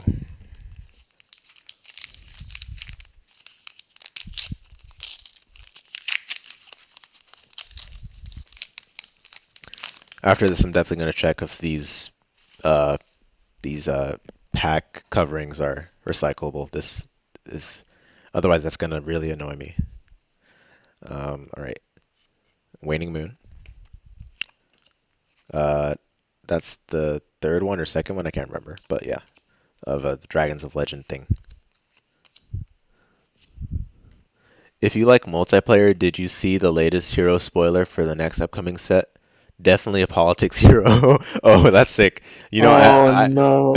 I haven't, I have not. I'm definitely gonna check that then, because that sounds like definitely up our alley if we ever get a chance to play multiplayer.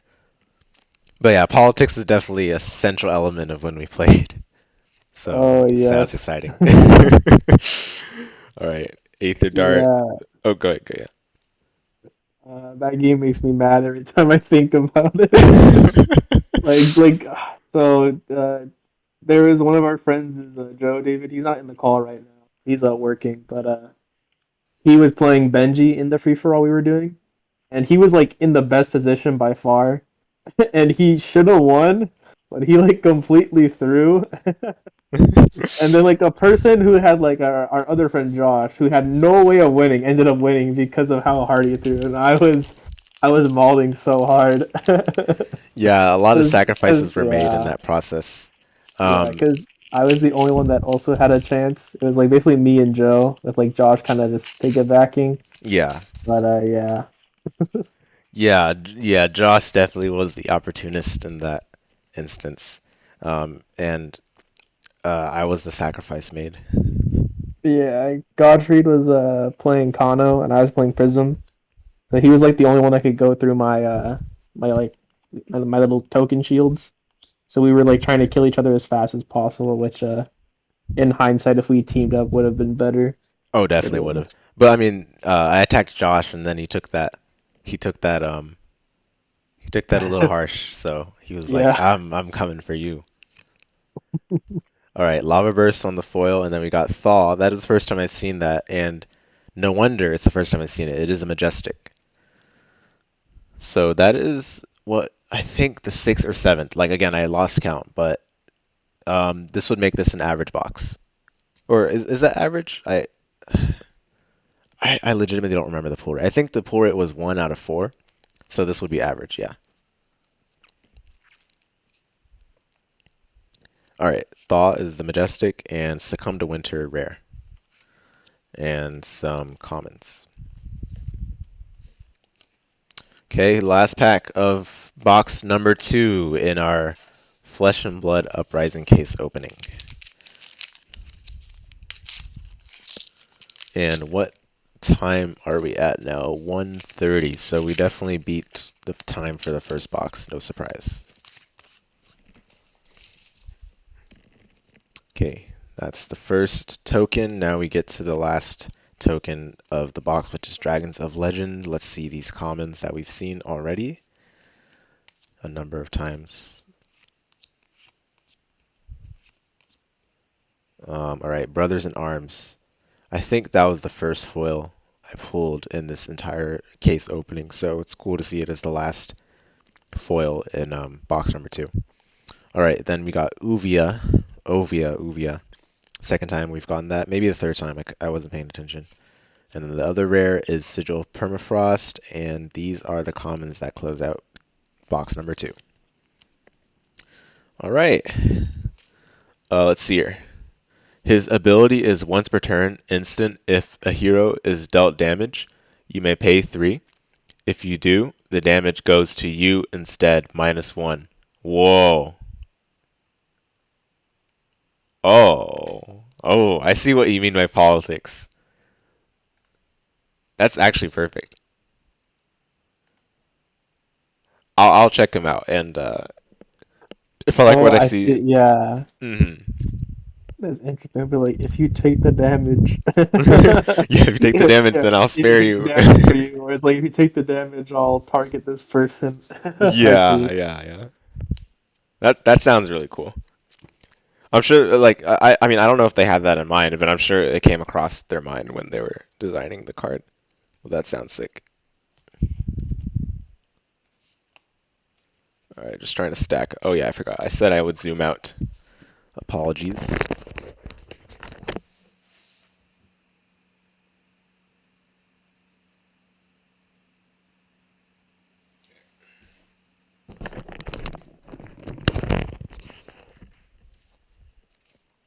Okay, how much is that? I don't think we're at 12 yet. Yeah, we're definitely not. Okay, this is 12 now. Fat stack of cards.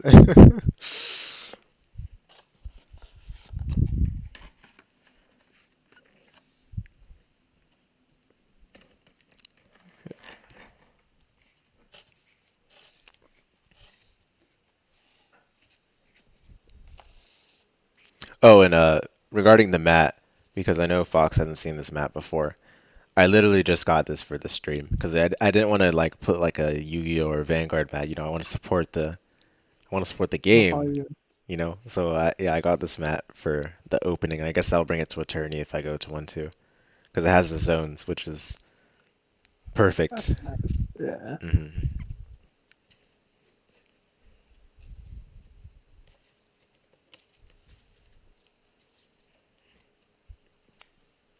Okay, barely hold this in one hand. All right. So no legendaries in that box, but we did get I think 6 or 7 majestics. I'll have to count that later, but um, yeah, not overall not bad. It definitely filled the holes that we uh, definitely filled the gaps that were unfilled from the first box, I would say. But there's still, of course, plenty of majestics I haven't seen. I would imagine. All right, that was box number two. Halfway there, halfway there. Oh, Yoji Royal Protector, have your friend look him up. Yeah, okay, I'll let him know. Yeah, I gotcha. Alright, EOAG Foil Protector.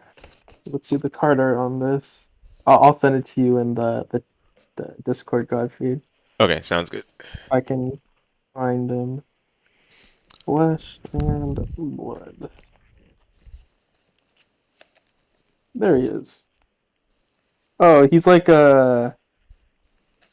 Well, he looks like a Chinese general or something. It looks like, Oh, I see. or at least Eastern general. Let me put Hmm. it. There we go. I don't know if it'll load. I'll take a screenshot, I guess, as well. There we go. It loaded. Okay, Yeah, let me check it out.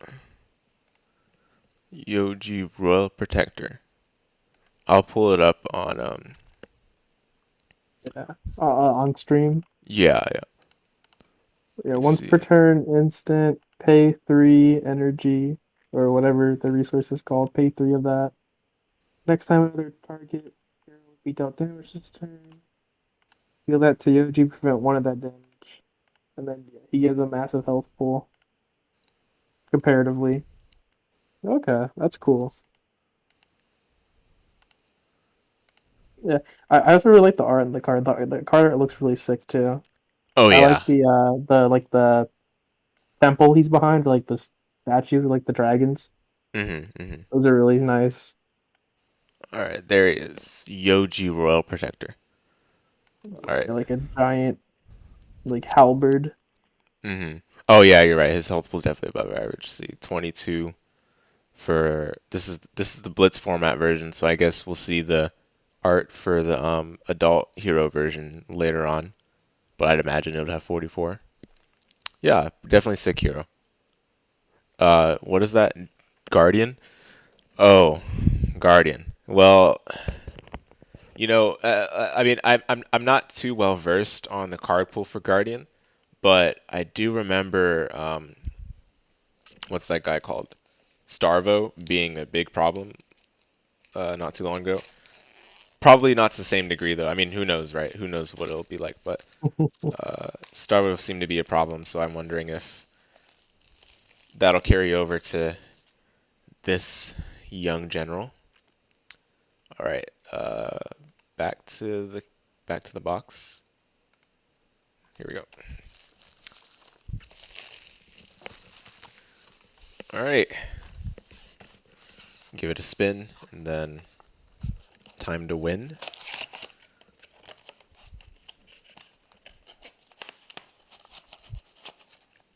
Okay, let's start with pack number 1 of box number 3. Now let me zoom in before we begin. Why do these things keep rhyming accidentally?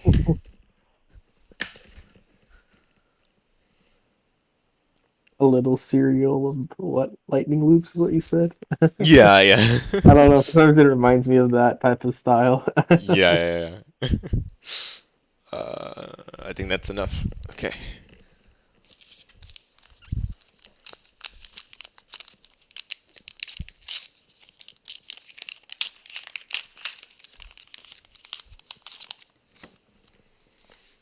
All right, we've seen plenty of Searing Ember Blade already. That's probably going to be in my dream tonight. All right, Phoenix Flame, blah blah blah. Okay, the foil is Dust Runner Outlaw. Then we've got Chromai. Then we got Sift. These are the commons.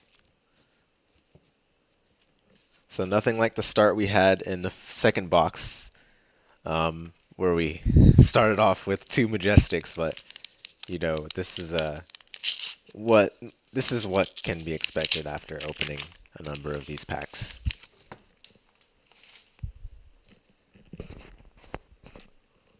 Okay.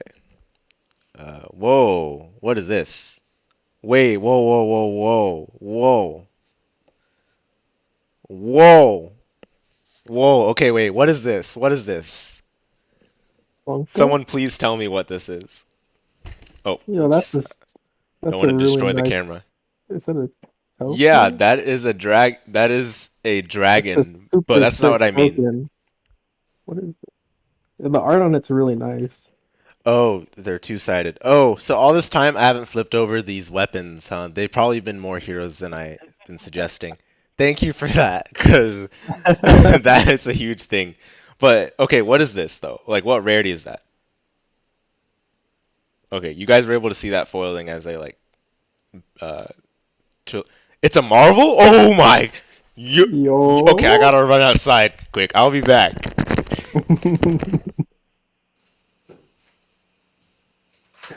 He's actually popping off right now.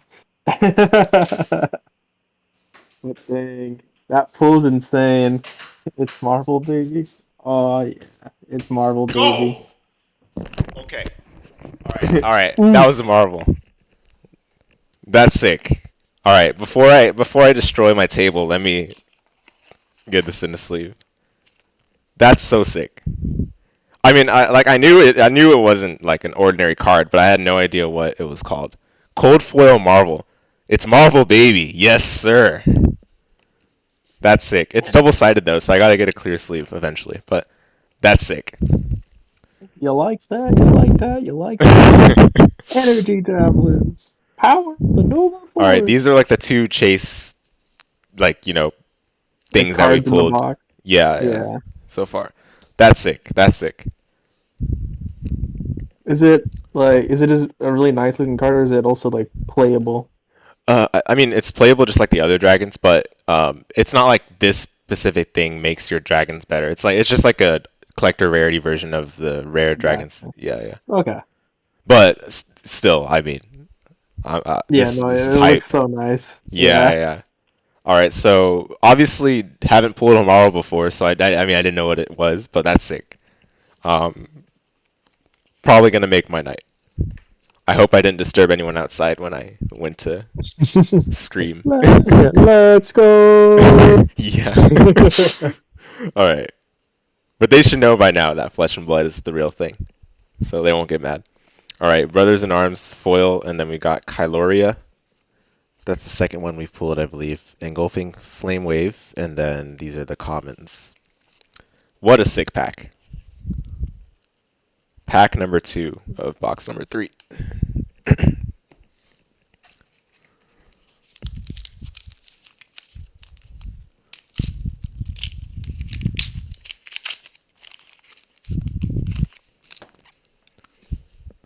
Okay, here we go.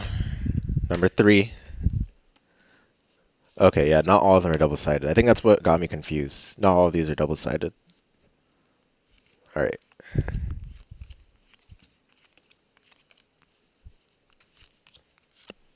Um, okay, Brain Freeze foil common.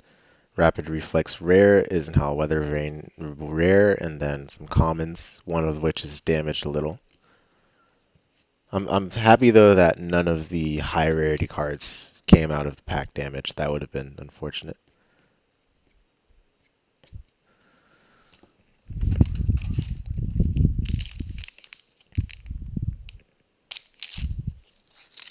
Man, it's gonna. If I didn't have, no, never mind, never mind. Okay, the cold foil Marvel Majestic Dragons go for like 300. What the heck? Oh, it's a rare. Tragedy. Dang. Well, hey, it still looks cool. Wait, let me look it up. Mira guy. Okay.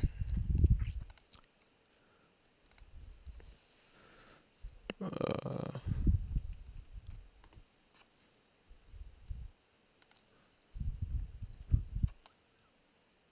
yeah, it definitely says Marvel on it on TCG Player. Okay, yeah, not as much as the majestic ones, but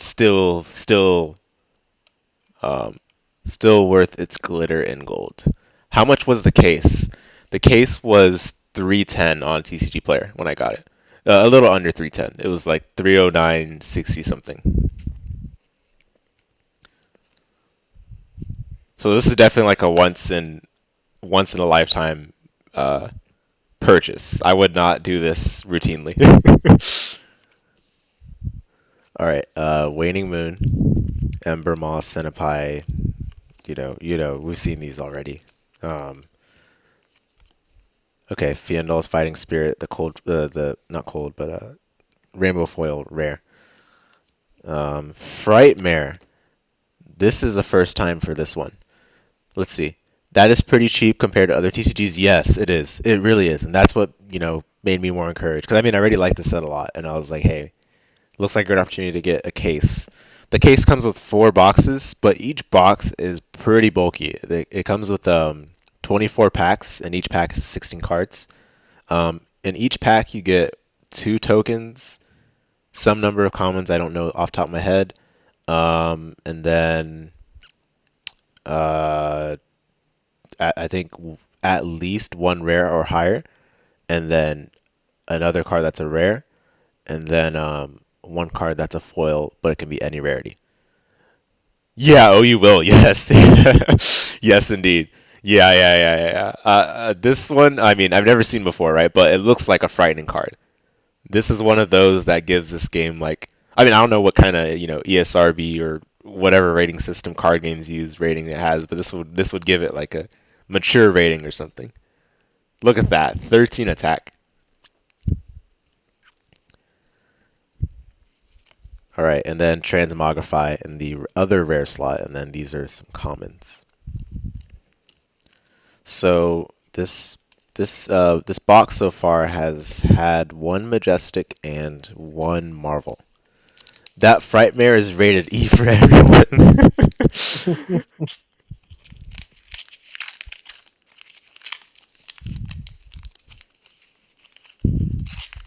Okay, here we go. Pack number 5. Okay, first one for Dragons of Legend in this box. Dust Up. Oh, another majestic. This one, okay, okay. I don't know if I can show this. Okay, okay, all right. You guys, okay. If you guys want to know, it's called Insidious Chill. I'm not gonna show this. I mean, I think you have to draw the line somewhere. But it's a majestic, and then Strategic Planning is a rare, and then some commons.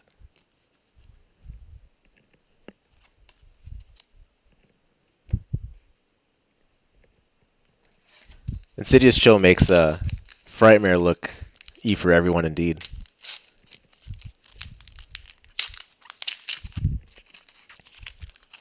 All right, pack number 6. Yeah, number 6.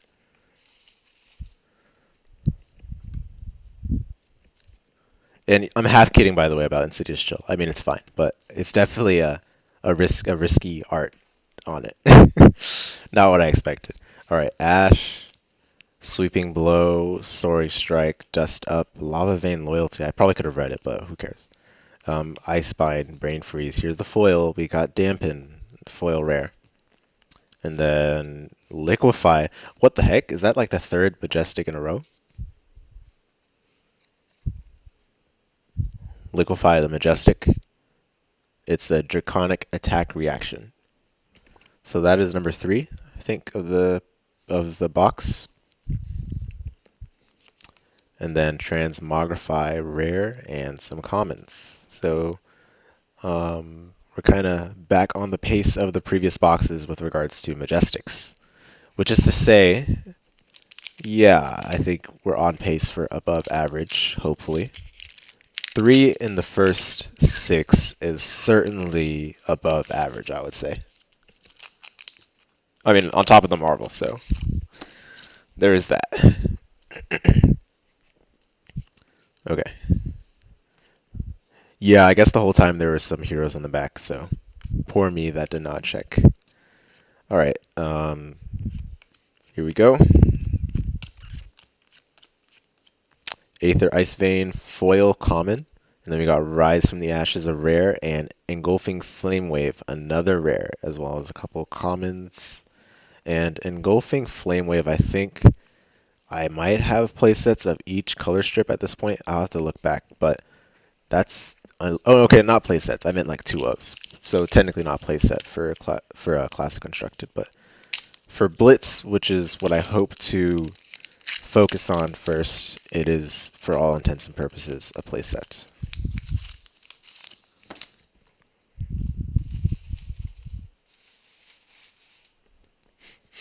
All right, let's see. There's our token for pack number 8, as well as Aether Ashwing, and then we look at these commons that we have numerous copies of by this point. Soaring Strike is a nice one on the foil. Asvolai. Is that the first? I think this is the first time I've pulled Asvolai. So how many dragons are there? Because like I thought I pulled a lot by now, but this is the first time I've seen this one. A rare, of course, but um, regardless, yeah, I don't think I've pulled this one before. Whenever Asvolai attacks, you may have him deal 1 arcane damage to up to any 2 targets. Alright, and then Dampen is the other rare, and here are some commons. Oops. A lot of these lower rarity cards come out of the pack damage, so I feel like I've been a broken record on that point. So we are 33% of the way through box number 3. That's a lot of threes.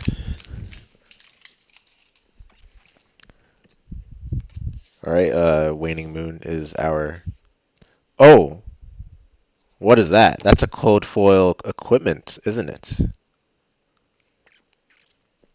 I don't know if it's worth a lot because it's a common, but that is a cold foil. Hard to see. There we go. Quelling sleeves. Gotta get a sleeve for the sleeve. You guys know already. All right, there we go. Let me look this up. A little curious about these cold foils. You've definitely piqued my interest, David. What is this? Yeah, that. Oh, there are like 10 to 12 dragons. Okay, okay. So I've probably gotten like 8 or 9. I don't know. I don't know off the top of my head because I've lost count.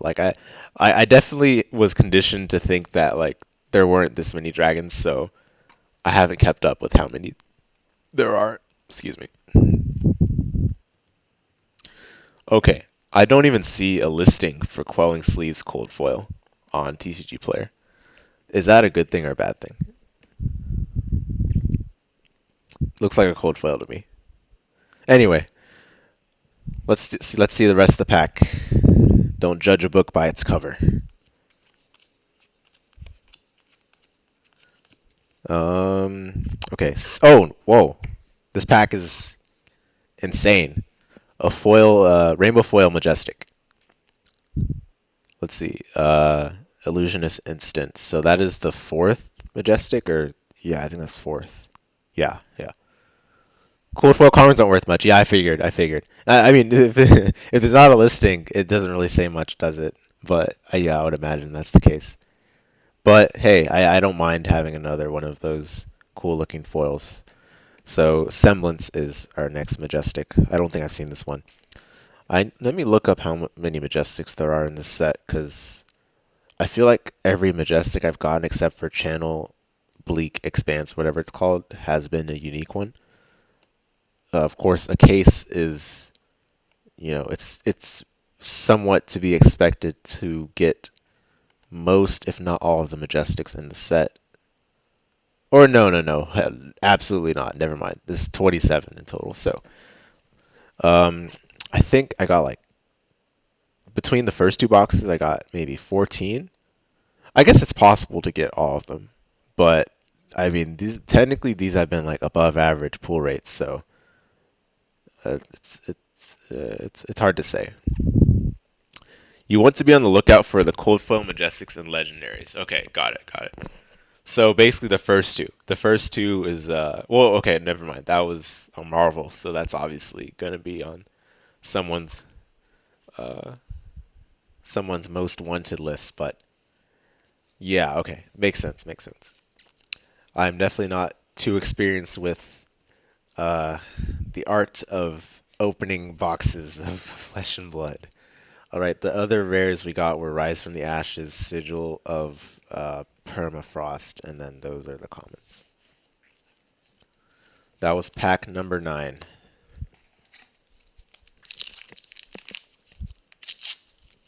All right, we are okay. 6 minutes till the top of the hour. 2 hours, almost 2 hours into the stream. Okay, Phoenix Flame, some other stuff, and then a Rainbow Foil Cinder Skin Devotion, common. Transmogrify, I've gotten a lot of those. It's a rare, as well as Dampen. I think I've got a lot of those too.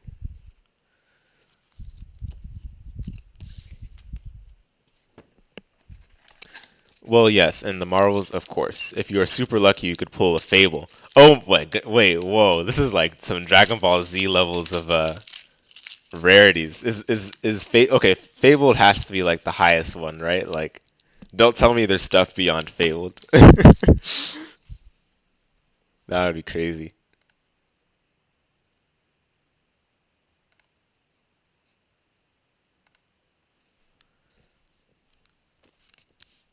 Sounds like some 99 layers of luck involved in flesh and blood booster boxes.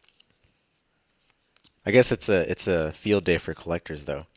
We got Heat Wave and a cold and a rainbow foil. That looks really nice in rainbow foil. I'm happy to have that. And then in the oh nice majestic rewind, rewind. If you put YouTube in front of it, everyone hates it. All right. Negate. Oh whoa. Yu-Gi-Oh language. Negate target non-action card and return it to its owner's hand. Then that hero gains 1 action point. I see. Pretty cool. So that's our 5th majestic. And then Rise from the Ashes. Those are the commons. Yes, Cold Foil Fable is like 1 in every 40 boxes. Okay, fair enough. All right, yeah, that's a little too insane, I guess. I'm not opening 40 boxes, but that's pretty amusing, I suppose. Already 1 box felt like a lot of cards. Like this is we're only on the 3rd box here, and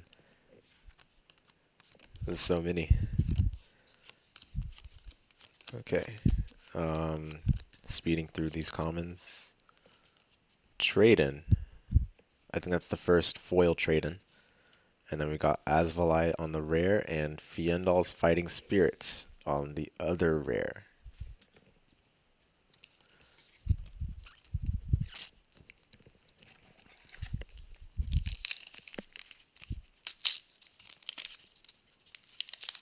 All right, it's gonna be number 13. So we've passed the halfway mark of box number 3 in our case, of which there are of course 4. All right, here we go. So I guess they like putting like some of the high rarity stuff in that slot behind the first token. You know, I say that, but I don't want to be conditioned. All right, foil reading the ripples. Yenderai succumb to winter as the other rare, and there you go. Okay.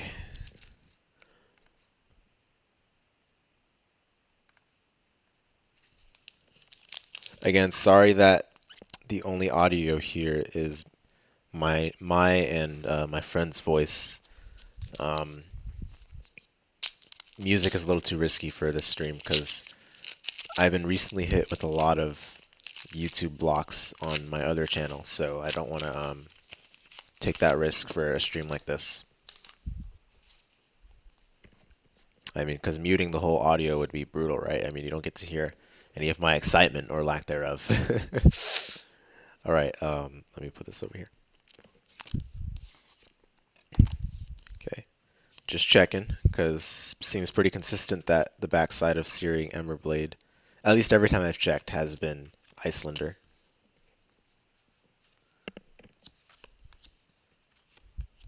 Okay, Inflame foil common. That's my first time getting Inflame as a foil. And then 2 rares are Isenhowl Weather Vane, Mounting Anger, and yeah. All right. So I think we're back to a human pace, relatively speaking, with regards to the Majestics. Not to say that this box has gotten any worse in terms of how it's been. I mean, this has been pretty sick, to say the least. I think 5 Majestics, 5 Majestics, 1 Marvel, something like that. And another one that was a cold foil, common. Okay, here we go.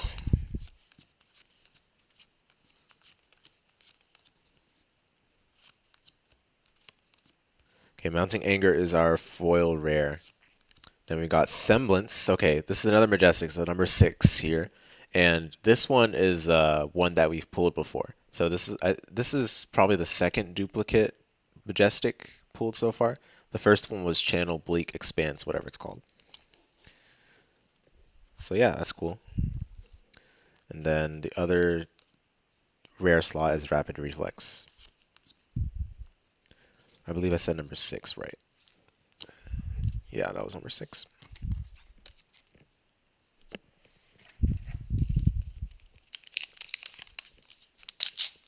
So we've technically hit an average box for with regards to Majestics.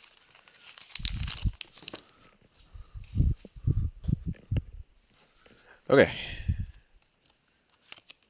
Dragons of Legend is our first token, and then Cracked Bauble is the draft filler.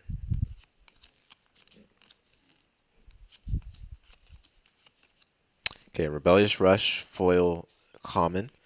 Then we got Themi, which we've seen before on the rare, as well as Rise from the Ashes.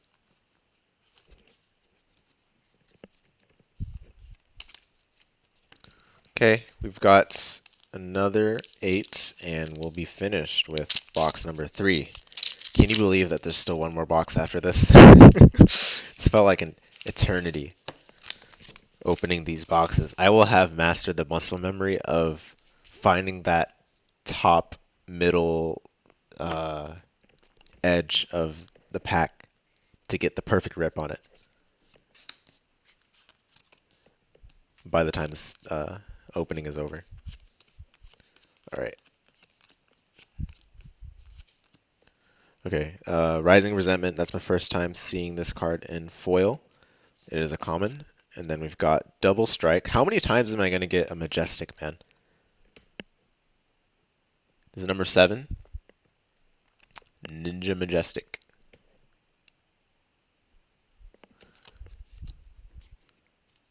And then Engulfing Flame Wave is the rare.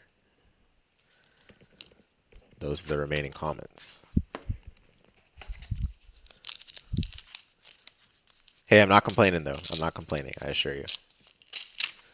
Because I don't remember my Monarch box being like this. My Monarch box had like, I think, 5 Majestics and 1 Legendary, and that was pretty much it. I mean, this is a case, of course, right? So that could be messing with my perception, but regardless, I feel like this is still well above a typical box. All right, Phi. That's the first time we've seen Phi in a bit on the token slot. I think the last time we saw Phi was probably in that first box. Unless there was some thing I didn't turn over. Whoa, Sigil of Permafrost looks really nice in the foil slot. This is a rare foil. Rainbow foil, just ordinary one. And then Mounting Anger, it's first rare. Second rare is Sift. Love to see Heat Wave in the back there. Okay, we've got another. Let's see, can I do quick maths? 6 more to go.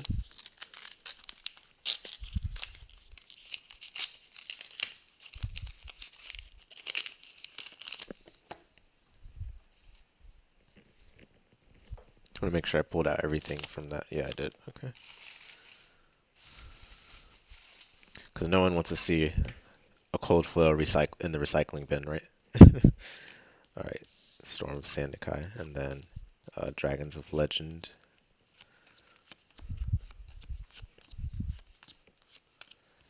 Okay. Billing Mirage is our foil. It's a common. Vincerakai is the rare. We've seen that one before, as well as Fiendo's Fighting Spirit, both of which we've seen.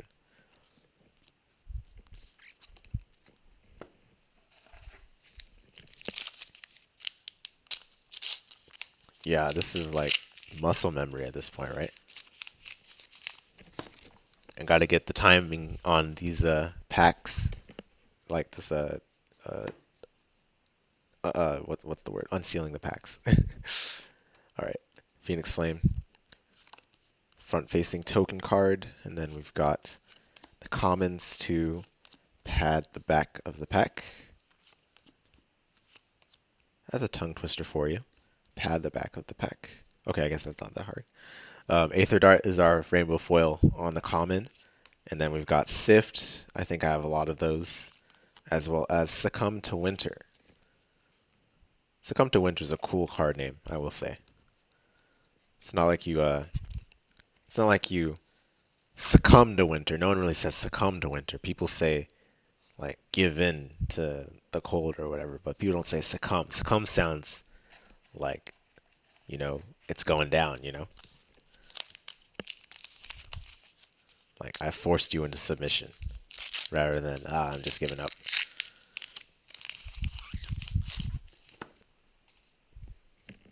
Okay, front facing is Aether Ashwing, and then we've got okay, that is you can recycle those packs. Okay, I'm glad. I'm glad. Thank you.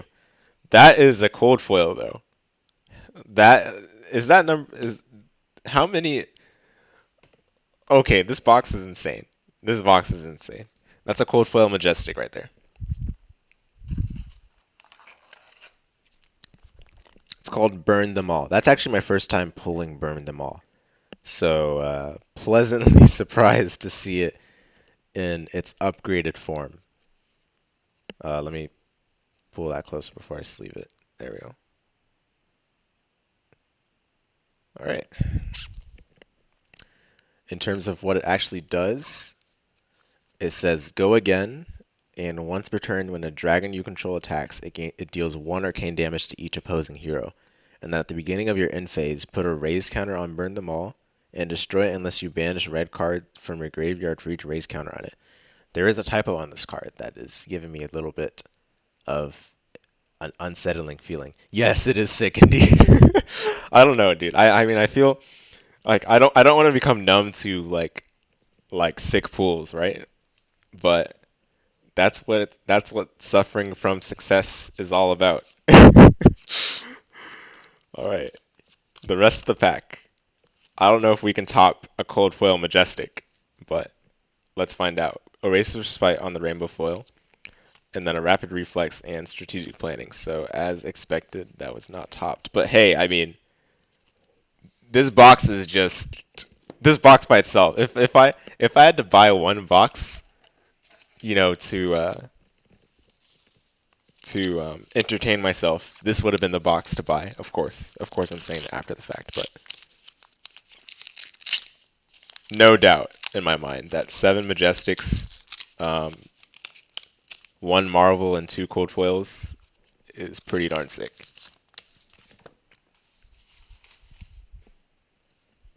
Okay, Icelander and Icelander Stormbind is the token for our third to last pack.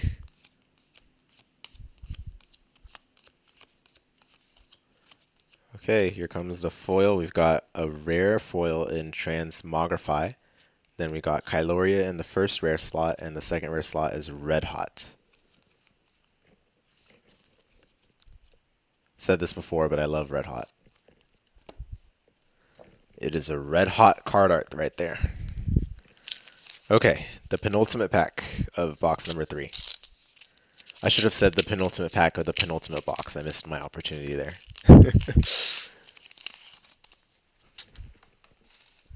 Okay, Ash, running out of space here. And then Waning Moon, and then some other stuff we've already seen, perhaps a double-digit number of times by now. Okay, Polar Cap is the rainbow foil in the common, or is a common rainbow foil. And then Isenhowl, Weathervane, and Flex. So very uneventful pack, but I mean, I'm not complaining any further. This is absolutely insane. I'll probably have the stats down in the description once the VOD processes and I get the chance to get that in the description, just so that it makes it more digestible for you guys that want to watch over, or alternatively, I can also, I mean, not alternatively, like in addition to that, I can put I can upload some clips or whatever. I mean, the clips won't be anything super flashy. It'll just be me in my current monotone voice talking about how I don't know about these rarities. But all the same, I do want to make sure that people do see and enjoy these openings as much as I did when I was doing them. So, all right. So the last pack has got hopefully many a surprise. So far, none.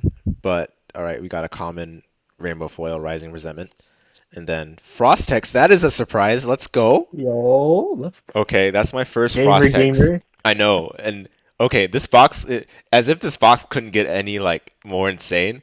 This is the eighth majestic. Uh, uh, this is the eighth majestic, along with like all the other insane stuff that we've gotten. And this is one of the cooler ones too. I think this is one that people actually run in Icelander decks. I mean, not to say that the other ones aren't run, but I Yeah. remember this one for sure being run. So, all right, and then the other. Oh whoa, whoops. And then Transmogrify is the other card in the rare slot, and then those are the commons to close off box number 3. So definitely the best box out of this case yet.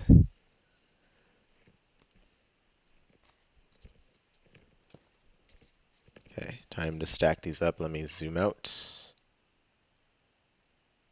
There we go. Oh, that's a little too much. That's good. There we go.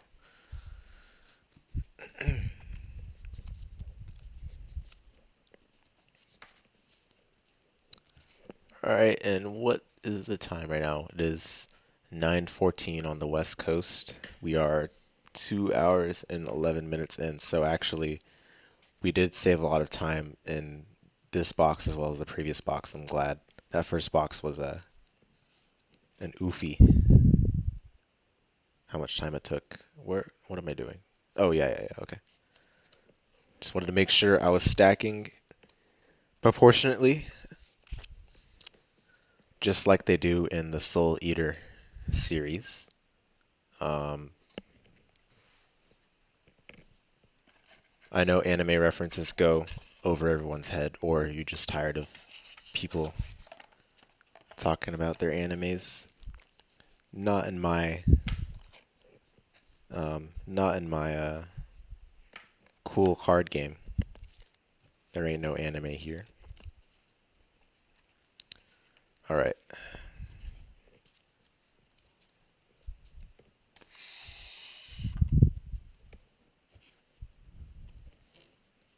Wow, it's gonna be a pain to sort these.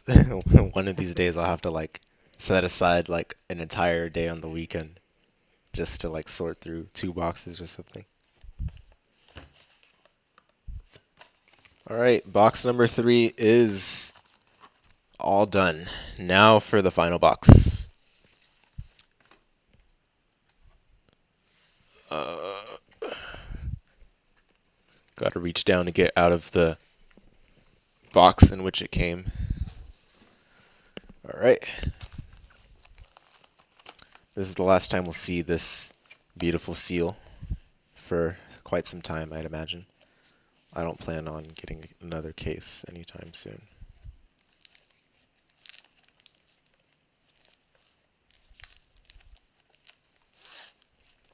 Unless, of course, Legend Story Studios is actually watching this video, has heard me Yeah. say this, and decides to make Sponsor another banger you. set. Yeah. Yeah. Or they send me a case. Wink, wink. Sponsor your boy. Yeah.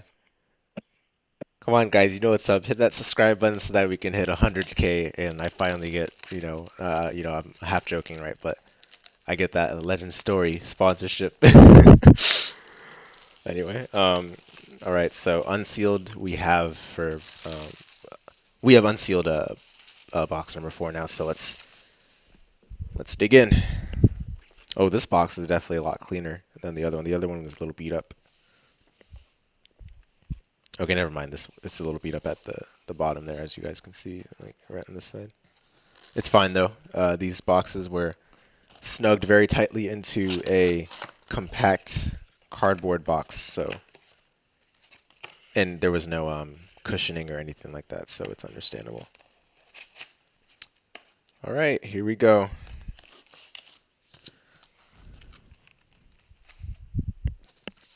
Let me zoom back in. And we'll get right to the opening of the fourth box. Pack number one.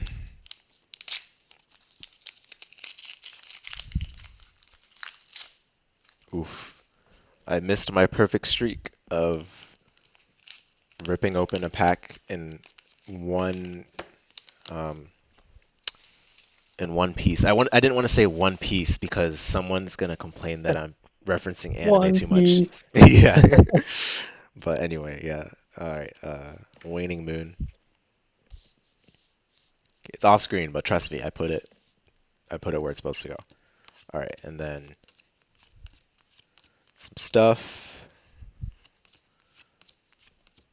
Rise from the Ashes is the rainbow foil and is the rare in the rainbow foil slot. There we go. And then two more rares or higher. In this case, it was two more rares. So we got a triple rare pack, some commons.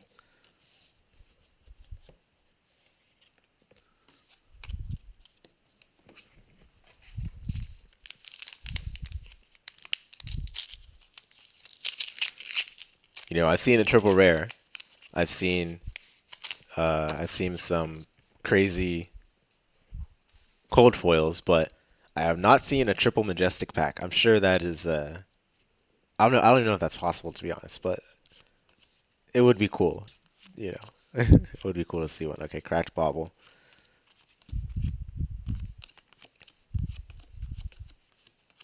Okay, our rainbow foil is frosting. It's a common, and then we've got chroma as our first rare, and succumb to winter as our second rare.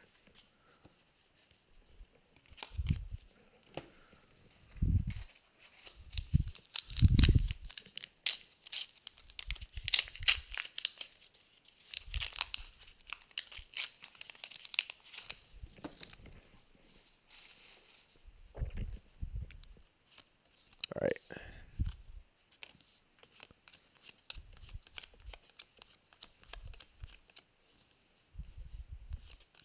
Okay, Bros in Arms is our rainbow foil. It's a common, as well as Rise from the Ashes and Rapid Reflex, which are rares. And then we got some commons. So pretty ordinary. Good luck on this last box. Thank you. Thank you. If you have to leave us, thank you so much for tuning into Yeah, the hanging stream out with and us. yeah, hanging out and giving me some insight on how this game works with regards to like the pools, the chase rarities, and all of that. I really appreciate it. Like I'm still pretty new to this game and its experiences that it provides, but I'm happy that he provided some context to what was happening. This glitter is gonna get on my nerves. I know that for sure. This was not the case with Monarch.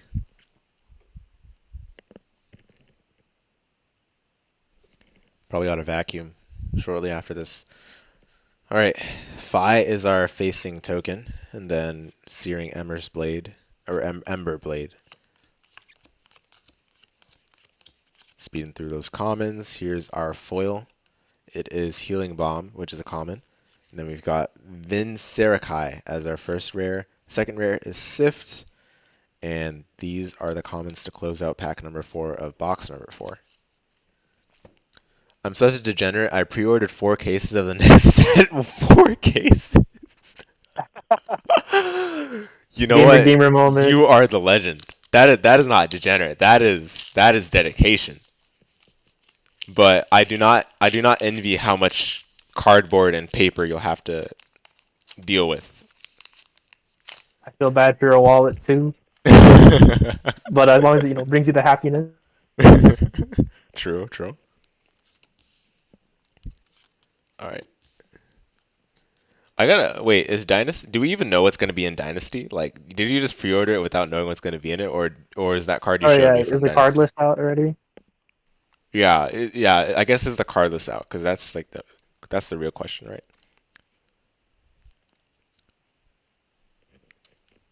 Anyway, that shows even more your dedication if we don't know the card list right now. All right, here we go. Pack number 5. Okay, okay.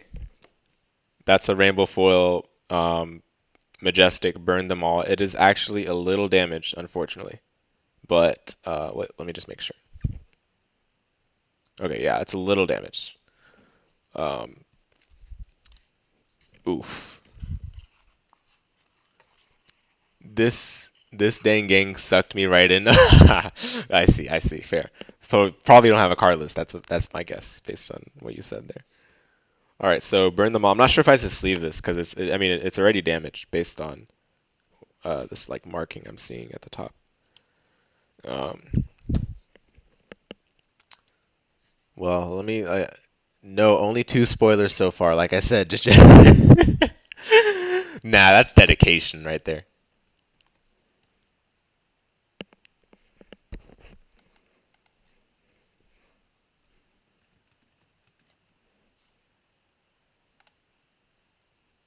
That shows there's some trust, you because okay, yeah, this is like $3 or something. Okay, whatever. Uh yeah, that shows like you trust um the Legend Story Studios because I definitely would not do that for Blizzard with Hearthstone any Oh, other time. Whoa whoa whoa whoa whoa whoa whoa. Another Majestic? We're in the same pack? We've gotten this one before, but uh um I mean we haven't had any Majestics so far in this box. So having two in one pack is pretty cool. And then we got Dampen. Yeah, pretty cool. Pretty cool. Doesn't look like Rainbow Foil Majestics are too insane necessarily, but I'm sure if it's like for a meta deck, then it's a decent buck. But again, like Uprising is not too crazy priced of a set, in my understanding. Some of the older sets, like I saw like a Crucible of War and Arcane Rising, those sets have a lot of expensive cards.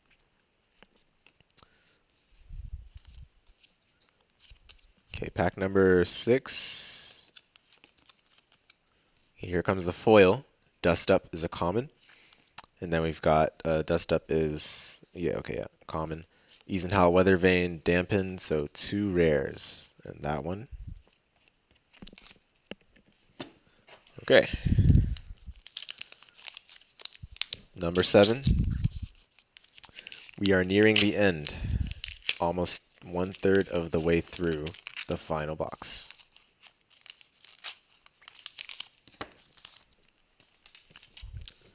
They are working on a PvE aspect to this game in the next year or so. I see. PvE, that's a weird way to put it though. I guess they're really aiming for a unique experience because I wouldn't expect that term to be used in a card game. That sounds cool. Okay. Um Here we go. Number 7.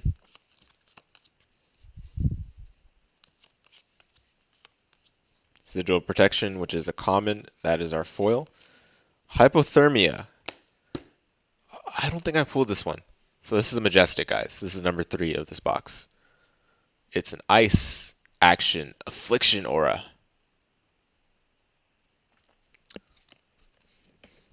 And then the next card in the rare slot is Mounting Anger.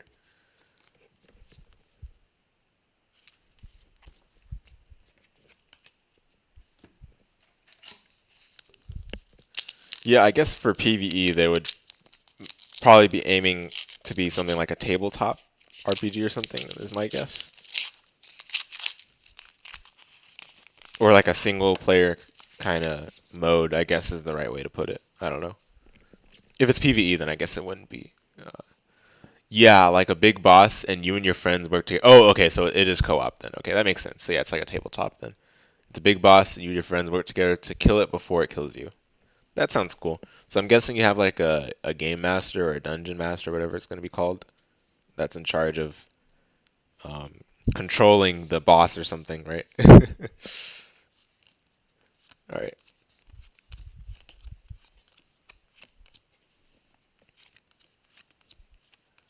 Okay, Arctic Incarceration is the rainbow foil.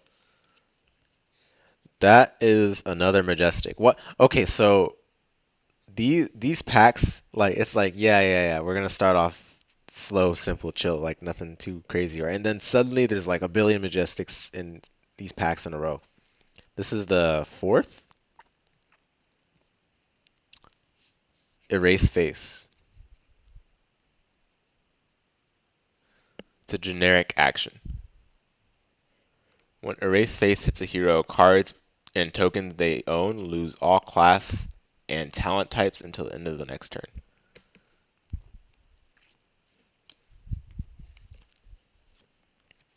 Okay, Sigil Permafrost is the other card that is in the rare slots. So I feel like I'll look at the list of Majestics later, but I feel like I am very close to having pulled every single one of them, I believe. There might be one that I haven't pulled yet, but I guess we'll find out soon enough. Get out while you can. Yeah, get out. Nice fools. Yeah. Um, you know, I think considering how good this case has been, this would say even more now that I should not get another case. The Denver fallacy. This one Yeah. has to be good. Look at Yeah. this other one I got. Exactly.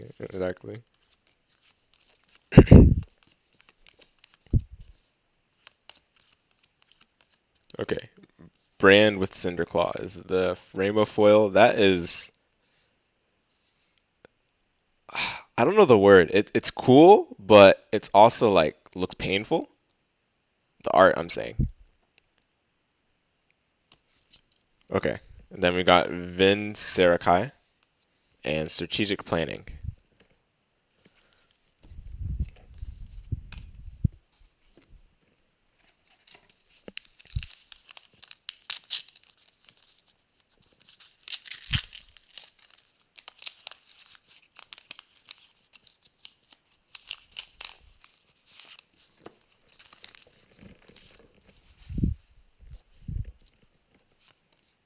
Okay, Dragon of the Legend. We got a lot of stuff that we've seen. And then, yo, that's a legendary. Crown of Providence, the rainbow foil legendary. So, as if the gaming shall not cease is what I am gathering from this pack opening adventure.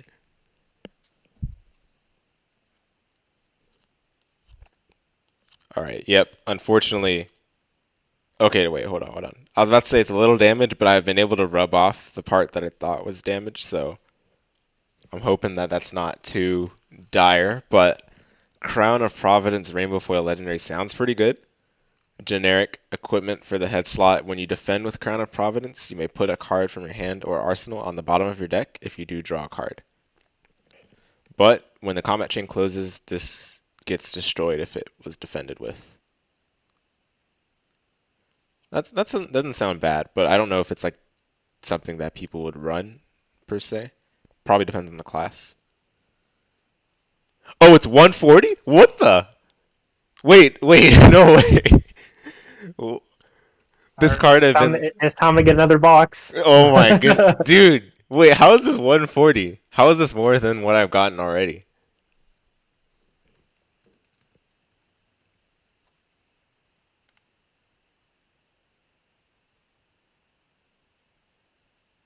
Oh my, oh my goodness. Yeah, you're right. It's yeah. I mean, some of these literally sold yesterday for 152. That's a big temptation right there. I gotta hold back. I gotta keep in the collection. I gotta keep my word. I'm not gonna sell this, but that's tempting. That's tempting, that's for sure. That's an entire Vanguard deck I could buy with that. Theoretically. Alright, then we got Themai and then Rise from the Ashes and some other commons. Man, woo!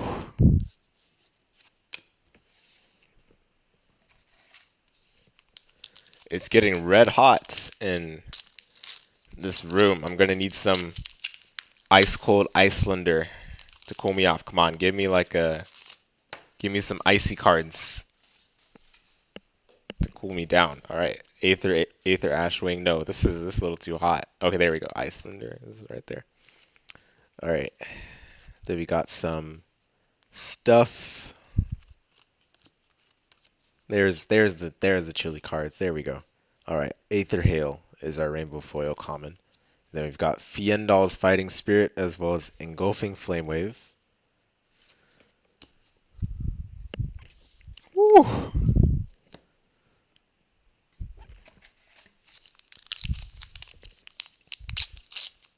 Oh, I guess Legend. Get out while you can. Get out! No, no, trust me, right? Like he got good pulls. It surely will happen again. It's not like it'll be the only time, right? I gotta like take a picture of the highlights and then ask someone like I gotta find like a flesh and blood pack opening whisperer and see if it's worth going for another one. I mean, not that I actually I'm half joking again, but I'll probably document this somewhere. I'll definitely stop here. I assure you. And you guys will know that I would stream again if I were to buy another one. So you'd be there to tell me that, hey, no, no, you should go back and return this to the store or something.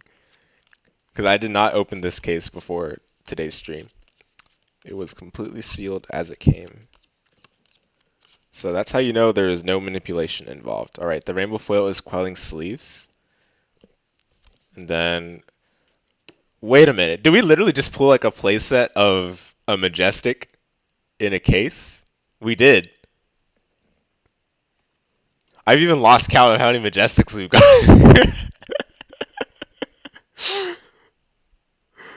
Oh my goodness. All right, Ice Eternal is the other rare. Wow, I mean,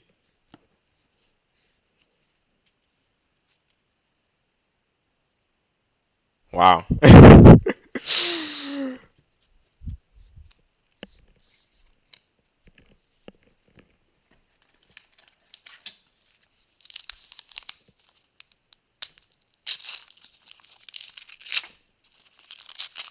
Insane case.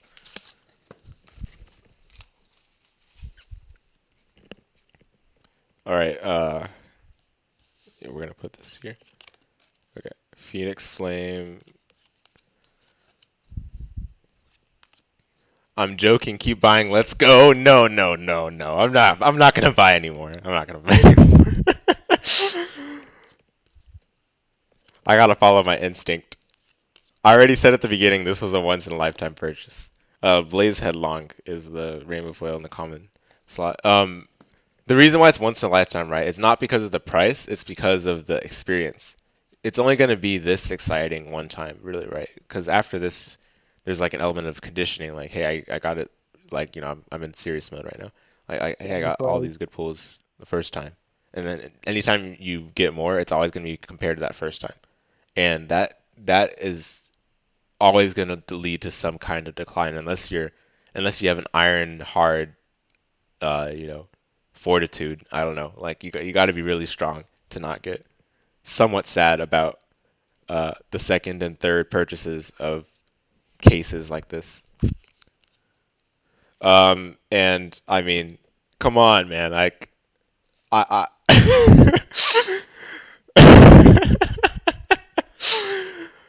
majestic number, I've lost count. Spreading flames. That's the first time we've seen it too. And then succumb to winter in commons. All right, yeah, yeah. I'm absolutely done with flesh and blood cases from here on out. Legend Story Studios has got to put out like, yep, chasing the dragon. Oh, yeah, yeah, yeah, yeah, yeah, yeah. I'm absolutely like they got to put out like another award winning booster set that has like insane art like this set did, and just has all the three heroes that you know um, all three of the heroes or however many heroes they have. I have to like all of them, and even then, I would be very hesitant about it just because of this one. All right, But if that's what it takes, if they're gonna send me that case, then that's a whole other story. I don't mind opening a case that I've been given, but I'm not gonna buy another one. Yo, you're still going? Yeah. Yeah, hey, what's up, David? Still going. This is the Yeah, last box, don't worry. yeah, he's been getting Uh, really good pulls. Dude, the pools have been insane. oh shit, really? I Yeah, had to dude. step out. Honestly, I think the value of my pools has broken even, which is like rare in any card game. Really? What the heck? Yeah, dude. Yeah, yeah, yeah.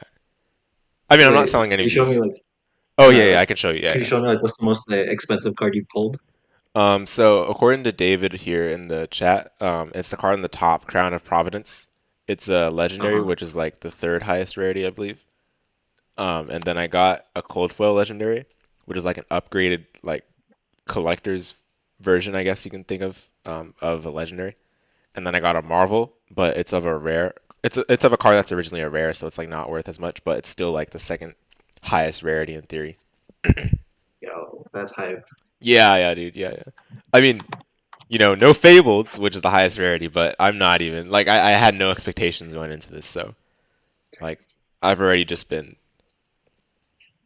you I know, might have to rewatch the VOD just to see the reaction. yes, yes, I will. I mean, my reactions probably aren't anything that will make like top charts of YouTube, um, but I'll make sure to put out timestamps so that yeah, you can look back over it. All right, Skittering Sands is the rainbow foil, and then we've got Fiendl's Fighting Spirit, Transmogrify, some beautiful commons.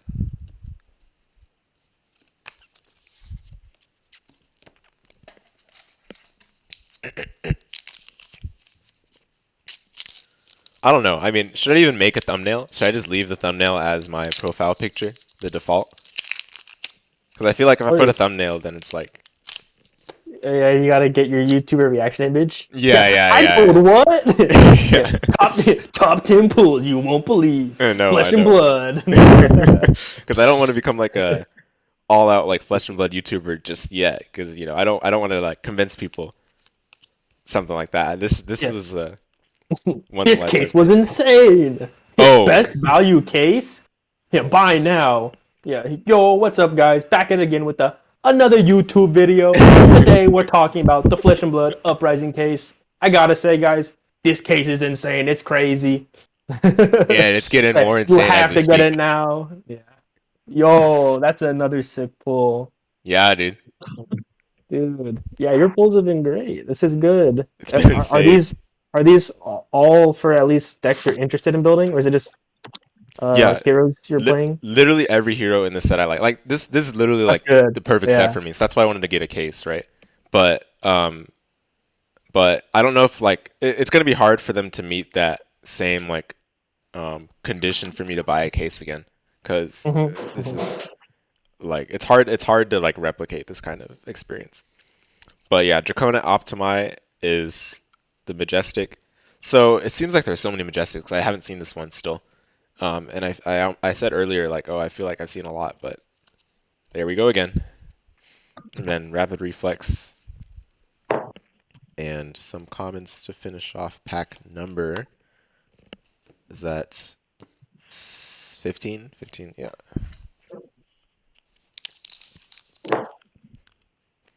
The best set Dynasty comes out November 11th. It's not a draftable set, it's an expansion set that has support for every hero in the game.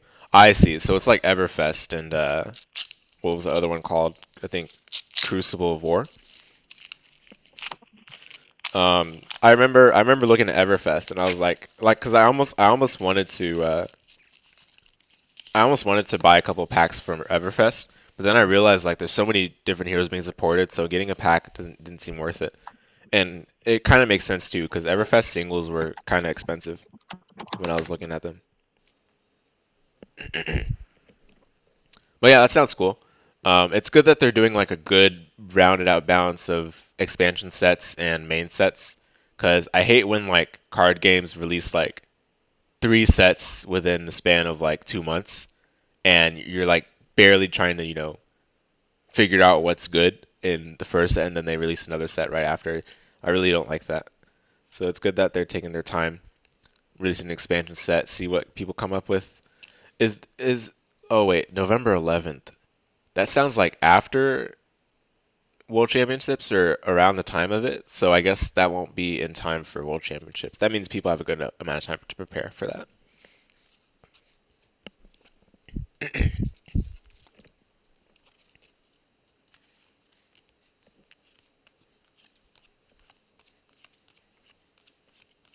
Okay.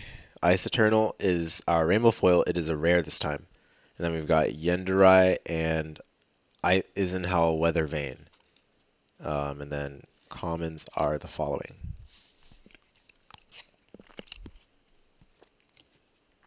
Ice Eternal looks beautiful on the Rainbow Foil.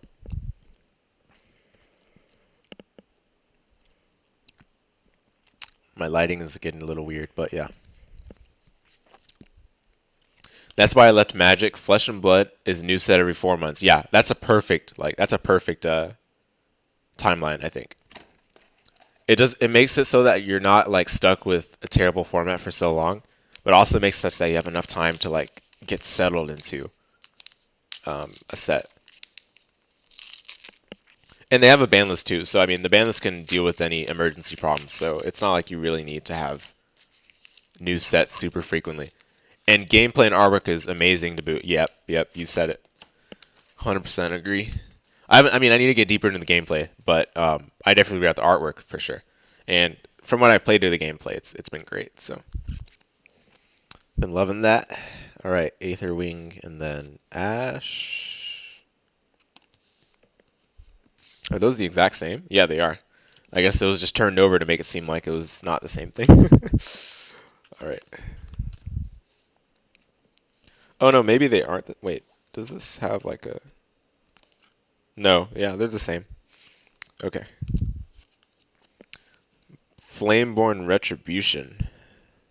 It's a common rainbow foil. Strategic planning and mounting anger.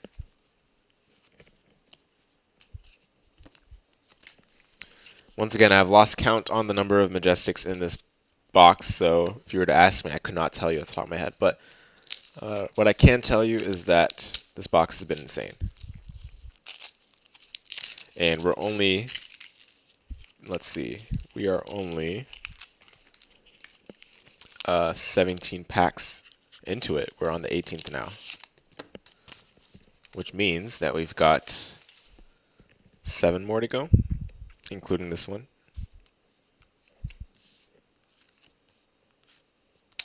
Little damaged that token card is, but at this point, I'm not too concerned. Okay, Icebind is our rainbow foil in the common rarity, and then we've got Sift, Transmogrify, and some commons.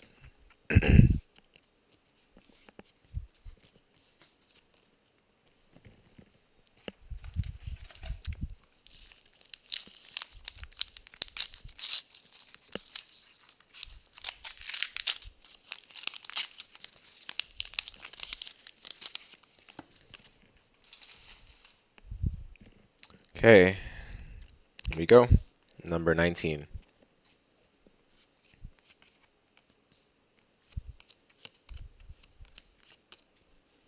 Definitely gonna check to see if I've pulled every majestic. Alright, Rake the Embers is our rainbow foil. It is a common. Then we've got Miragai. That's the same one that I got in the Marvel. So just so you guys can see the comparison. Um, this is like the regular version, and then the Marvel is like a full art. So it's like kind of like Card 5 Vanguard SPs. Looks really cool. In fact, dare I say, it looks sicker than an SP. But it's also, I don't know. I mean, I don't know the pull rate for Vanguard SPs, but they're probably easier to pull in Vanguard than they are in this game. Because you get one per box usually. Okay, Sigil Permafrost, the first rare. Oh no, wait, Miragai was the rare. I keep forgetting that dragons are rares. Always throws me off. Number 20.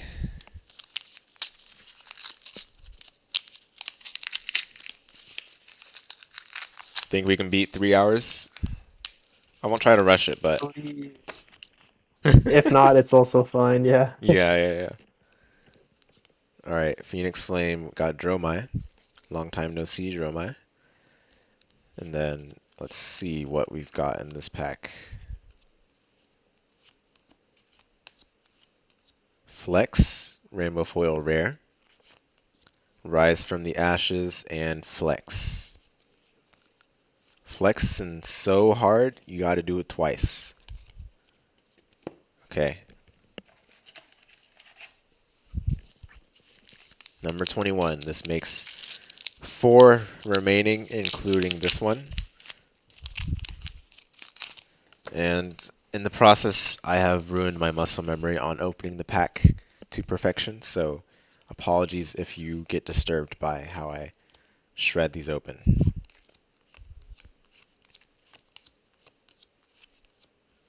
Okay. Suspense. Suspense. Okay, no, it's fine. It's just Brand with Cinderclaw in the cold foil form. And then we've got Mounting Anger and Flex, both of which are rares. Oh, whoops, did I? There we go.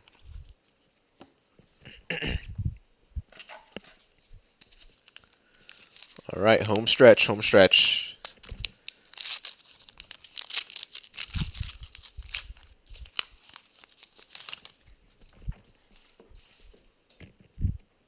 Waning Moon is our cover token.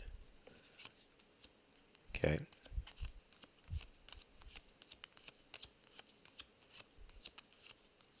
Soaring Strike. Common Rainbow Foil. Looks really cool. Fog Down. I think I pulled this one actually. This was in the first box or something. Maybe the second box. So a duplicate Majestic, but a Majestic nonetheless. Pretty nice. Now again, I'm not sure if people actually run this, but you know, if someone were to run it, sounds unfun. Then Flex, and then a lot of commons. Flex, I think I've seen. Maybe it just stands out because its name is so short, but I feel like I've seen it so many times at this point. Oh, you know what? What is this token from? Oh, I see, I see, I see what I did. Should be like this. There we go. Got scared that I miscounted the number of packs remaining. All right, number 23.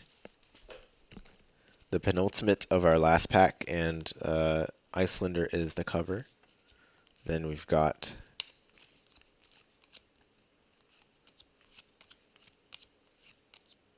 Engulfing Flamewave, Rainbow Foil Rare. Dampen as a rare, Rise Up as a rare. Those are the commons. And finally, final pack. For those of you that stuck through it all the way, it's much appreciated. You know, pack and opening, especially on a stream, certainly not too familiar of a thing for me. So, you know, I appreciate your sticking with it because that's some perseverance that I would admire. Dragons of Legend is our cover token.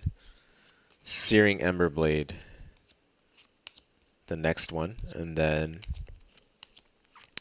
ooh, sand cover. That's cool. Okay, Aether Hail. Wait a minute. I don't think I don't remember anymore. This has been too many cards, but I don't know if I pulled Necria before. This is just one of the dragons, right? But I don't actually know if I pulled it. It's a rare. So all right, that means the next one's probably a rare. Yeah. So Eisenhower, Weathervane. These are the commons to close it out. So not necessarily a triumphant finish, but I'd say that no need for one when we've got all this good stuff to decorate the Flesh and Blood collection of mine.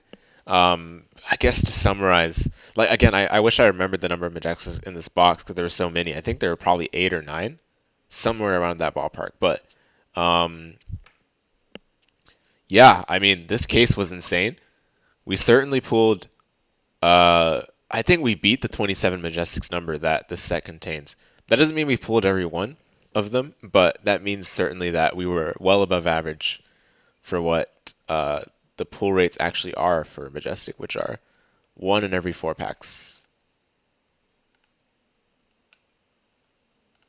Let me see how many Majestics are there in Flesh and Blood Uprising. There are 27. Yeah, so I think we definitely beat that number. Now, did we beat the sixth legendary? I don't think so. How many legendaries are there here? We've got two, to be exact. Two is plenty, though. I mean, quite honestly, like, I'm not complaining at all.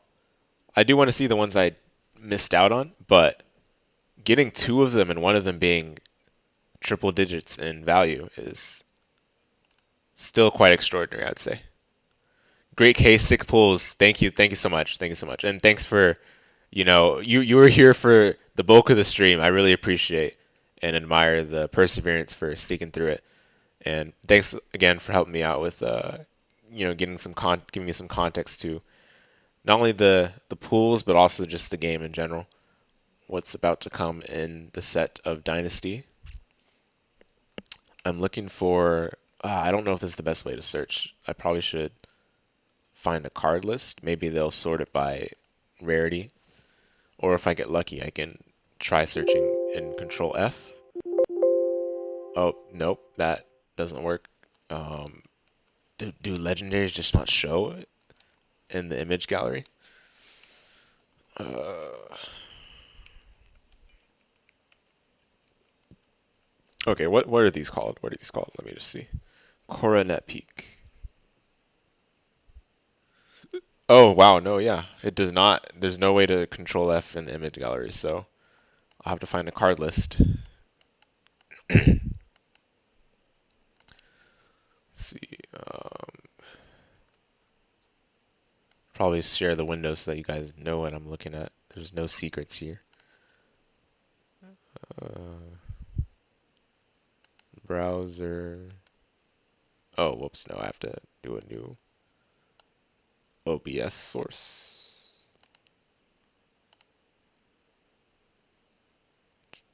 Oh, no, it's not browser. It's a window capture.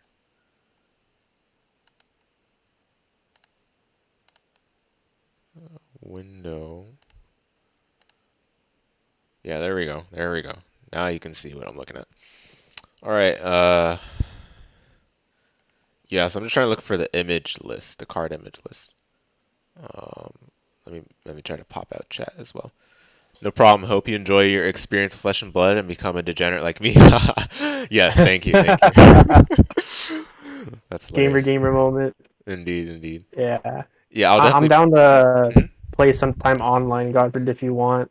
Maybe Oh, not definitely hand Fox. cam, but Yeah, like if there's like an unofficial online sim you can teach me on, I'm down to play sometime. yeah. Actually, believe it or not, there are quite a few Sims. I can think of two off the top of my head, and one of them has made a lot of progress. Like it's actually really good. Um, there was an anecdote one of the players had. I think he was like a person that performed well at nationals or something. I can't remember for sure, but he said that Flesh and Blood Online, which is now called something like it starts with a T. They changed the name recently. It's called Talishar. He used that to practice, and I was like, oh, that's sick. Because you guys may or may not know, but Legend Story Studios is on the record saying that they really want to support local game stores. The whole idea of Flesh and Blood is to play in the flesh and in the blood. So means hanging out with people in the flesh, enjoying the company of people that enjoy the same, hobbies as you. That was their main goal. So I guess they use that as the reason to say that, hey, we can't really, or not can't, but we're not going to put out an official sim.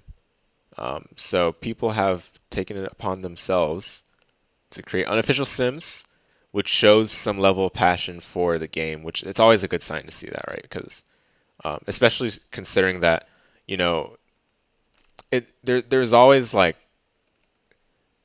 risk of treading too like you always risk walking upon the terms of service, right? And that leads to legal trouble. Dueling Network faced that some time ago, and I don't know the specifics, but they definitely had some issues there before they, you know, got revived as a dueling book. So it's impressive that the community really likes Flesh and Blood this much and have made these unofficial sims, which of course haven't received official endorsement from Legend Story Studios necessarily, but at least it doesn't seem like they're doing anything about them, which is it's always relieving, I would say. Okay, I see FABDB. Seems legit. How do I search for?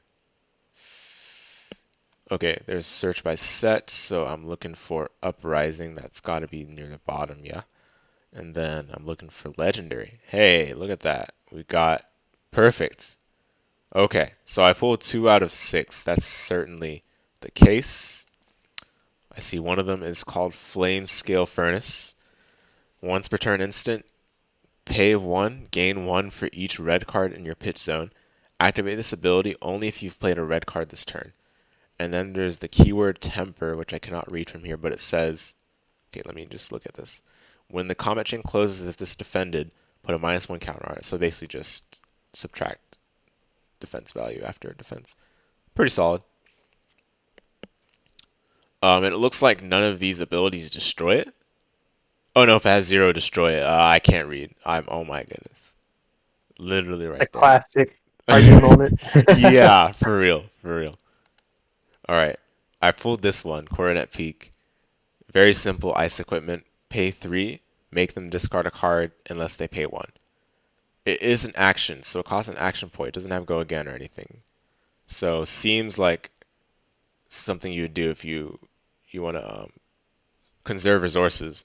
Or I guess in the case of Icelander, who plays majority of the cards in the opponent's turn anyway, you would just do this to get value out of your own turn and then, fill up your hand at the end. So I guess that kind of makes sense, I suppose. Um, let's see. It works like EdRec does for MTG.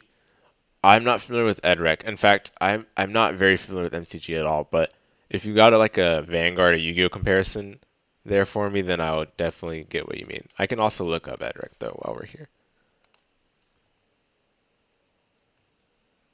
EdRec card draw. Okay. Let me just see EdRec MTG.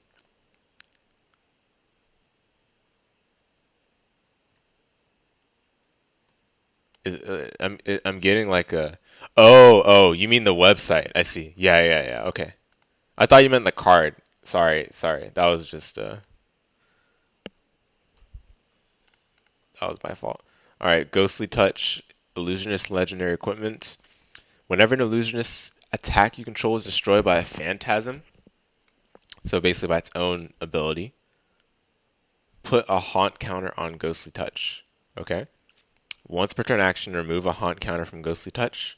Until end of turn, this becomes an illusionist ally with phantasm. Base power and health equal to the number, or attack, whatever, equal to the number of haunt counters on it. And once per turn action, pay 3, attack, go again. I see. So it becomes like an attacker if you spend the action point. But then oh no, okay, it does get going. I was misreading that. So I thought that the once per turn action for the ally was attack and then go again, but rather the action to become an ally has go again. So just a very subtle but important distinction there. Makes sense because otherwise you wouldn't even be able to make use of the attack action in the same turn that you convert it to an ally token. And considering that it says until end of turn, that would make even less sense. All right, and then the other one was Tiger Stripes Shuko. This is for Ninja arm slot. The second attack action card with base 2 or less power you play each turn has +1 attack, and damage that would be dealt by this can't be prevented. Interesting.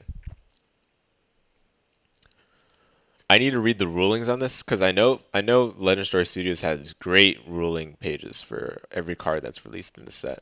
I need to read through this to make sure I understand what they mean by can't be prevented. Of course, my English instinct would suggest that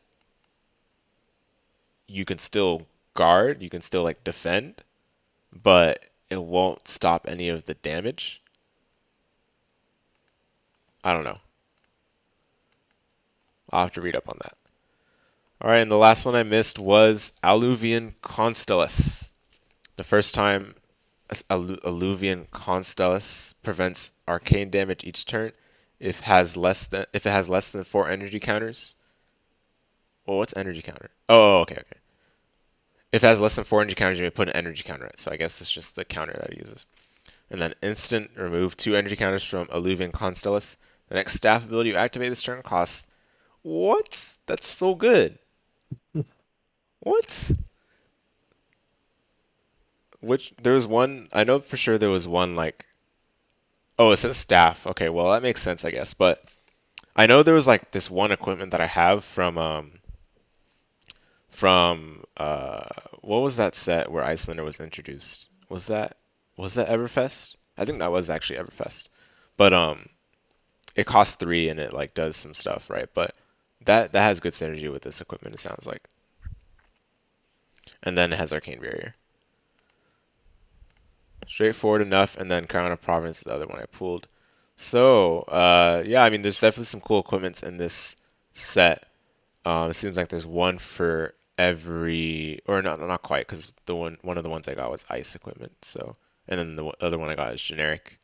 I guess it's good to get the generic one because that would make, people more people can run the generic run in their decks. So it would suggest that technically more valuable than getting the other one. So I definitely don't mind the ones that I got. And considering that Icelander is one of the heroes I have my eyes on, I'm glad to have gotten Coronet Peak as one of the legendaries. So I'll gather up the cards from this. Let me remove the window so you guys can see what I'm doing.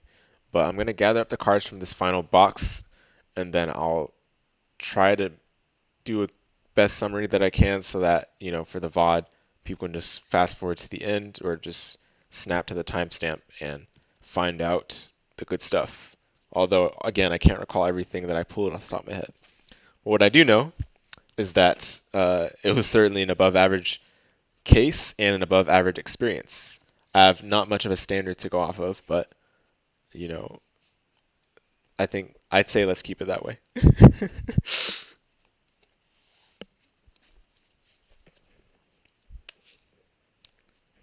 The first and last time I have opened a case of Flesh and Blood TCG.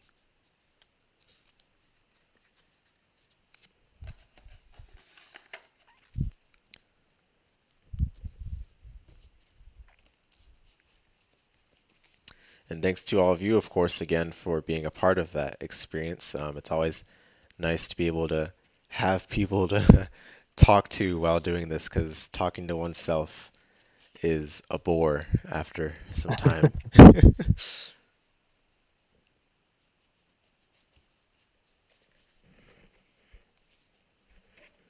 Okay, the board has been cleaned up. So I'll pull out the chase cards that I pulled, but those I don't think suffice alone as a summary proper. So I'm going to also just recite off the top of my head some of the pulls that we got. I'm going to pull up also the Majestics from the set, so I guess I should pull up that window capture once again. Okay. All right, so these are some of the cool stuff we got. We got Cold Foil Coronet Peak Legendary. Let me zoom in. Oof. There we go. All right. Maybe that's too much. All right, there we go. Okay, this is what we pulled. That was really cool. Let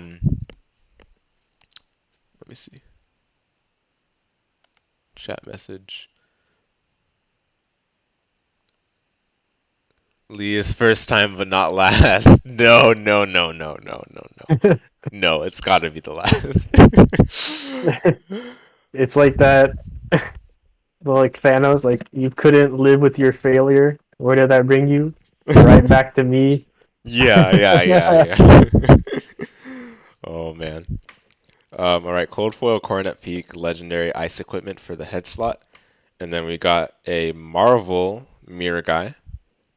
And then we got a Quelling Sleeves Cold Foil. It's a common equipment, but it still looks beautiful. And then a Rainbow Foil. Wait, is that Rainbow Foil? No, no, no. This was Cold Foil, I believe. Cold Foil. If it were Rainbow Foil, I wouldn't have put it in the sleeve. Cold Foil Majestic Burn Them All, and then a Rainbow Foil Crown of Providence generic head equipment. Um, I believe so. This one was from the very first box. There were the total of four boxes in this case that I opened. Each box contained 24 packs. Each pack contained 16 cards.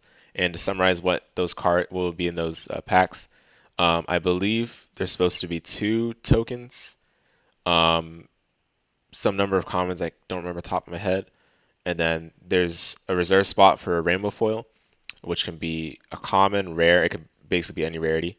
And then there's one card that's at least this one card that's at least rare or higher, and then there's another card that's a rare, and then the rest of them are commons. So basically, do the math on that. So this was a part of the first box, the Coronet Peak, and then I think afterwards, Mirror Guy was part of the third box. I want to say, like I know there was a point in which like I got a ton of pools. I think these three were all from like the third box or something, something like that. It was one of the boxes was insane. I know that for sure. But I will put timestamps in the VOD so that you guys can see what those were. This one was from the last box.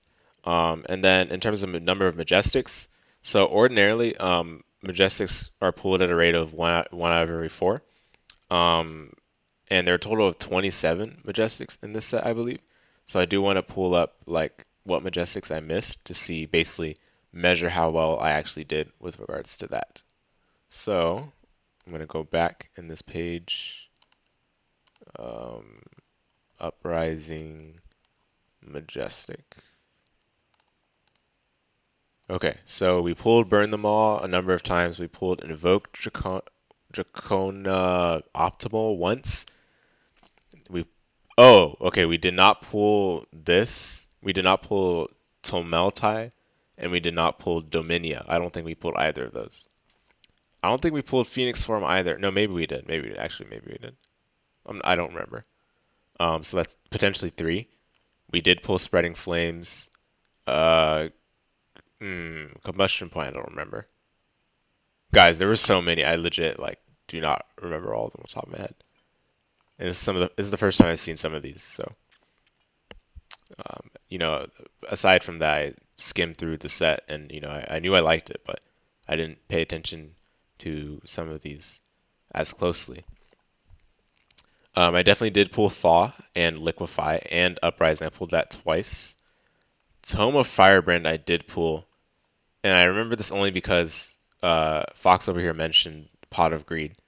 So I appreciate that mnemonic of sorts, or memory device of sorts, I should say. Yeah. The worst pot of greed. Yeah, yeah. I did pull in case. I did pull. Wait. Oh no. I don't know if I pulled freezing point. I think I'm getting confused by the art because the arts are similar, but I don't know if I pulled Yeah, freezing point.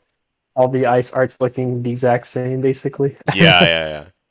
I did pull Frostex and Channel the Bleak Expanse, which I pulled multiple times.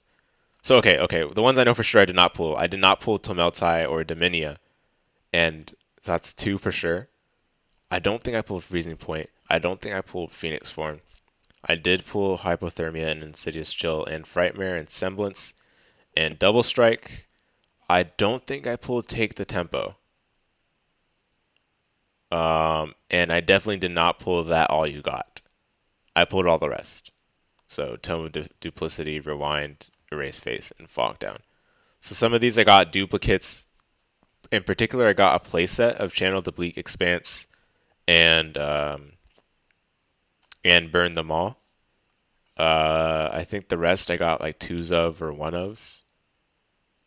Yeah, I got a two of for Fog Down, one of for Vidpox, two of for Tome of Duplicity.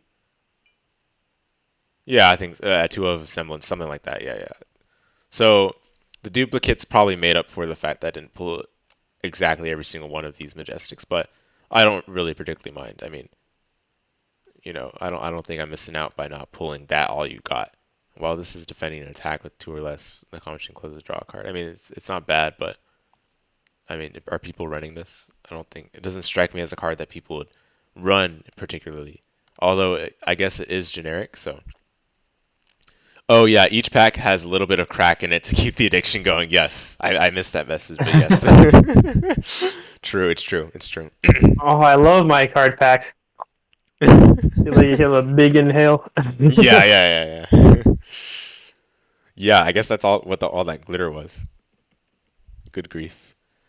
All right, well, hey guys, that's gonna do it for this case opening of Flesh and Blood Uprising. I don't want to keep you guys any longer, but again, I will put up the timestamps at a later time once I get the chance to, and I hope this summary gives you a good idea of what was accomplished here. I think accomplished is a fair word to say. Um, and I definitely look forward to getting more into this game. Um, whether that actually entails more videos on this channel of Flesh and Blood, that's yet to be decided. Um, I am a Vanguard first kind of person, so um, you know, we'll see if Flesh and Blood we'll see if I have any videos for that. But regardless, guys, I really appreciate for everyone that tuned it in, and for those of you that are catching the VOD, thanks for catching the VOD, and I hope to see you in future streams or videos. It's been a while since I've streamed, so I'll try to do streams more often. But I don't really force myself to stream. I try to have a good reason to. So I feel like this was a good reason to stream. But otherwise, I'll see you in the next one. Thanks very much for watching, and wherever you are in the world, good night, good afternoon, good morning. You know the drill.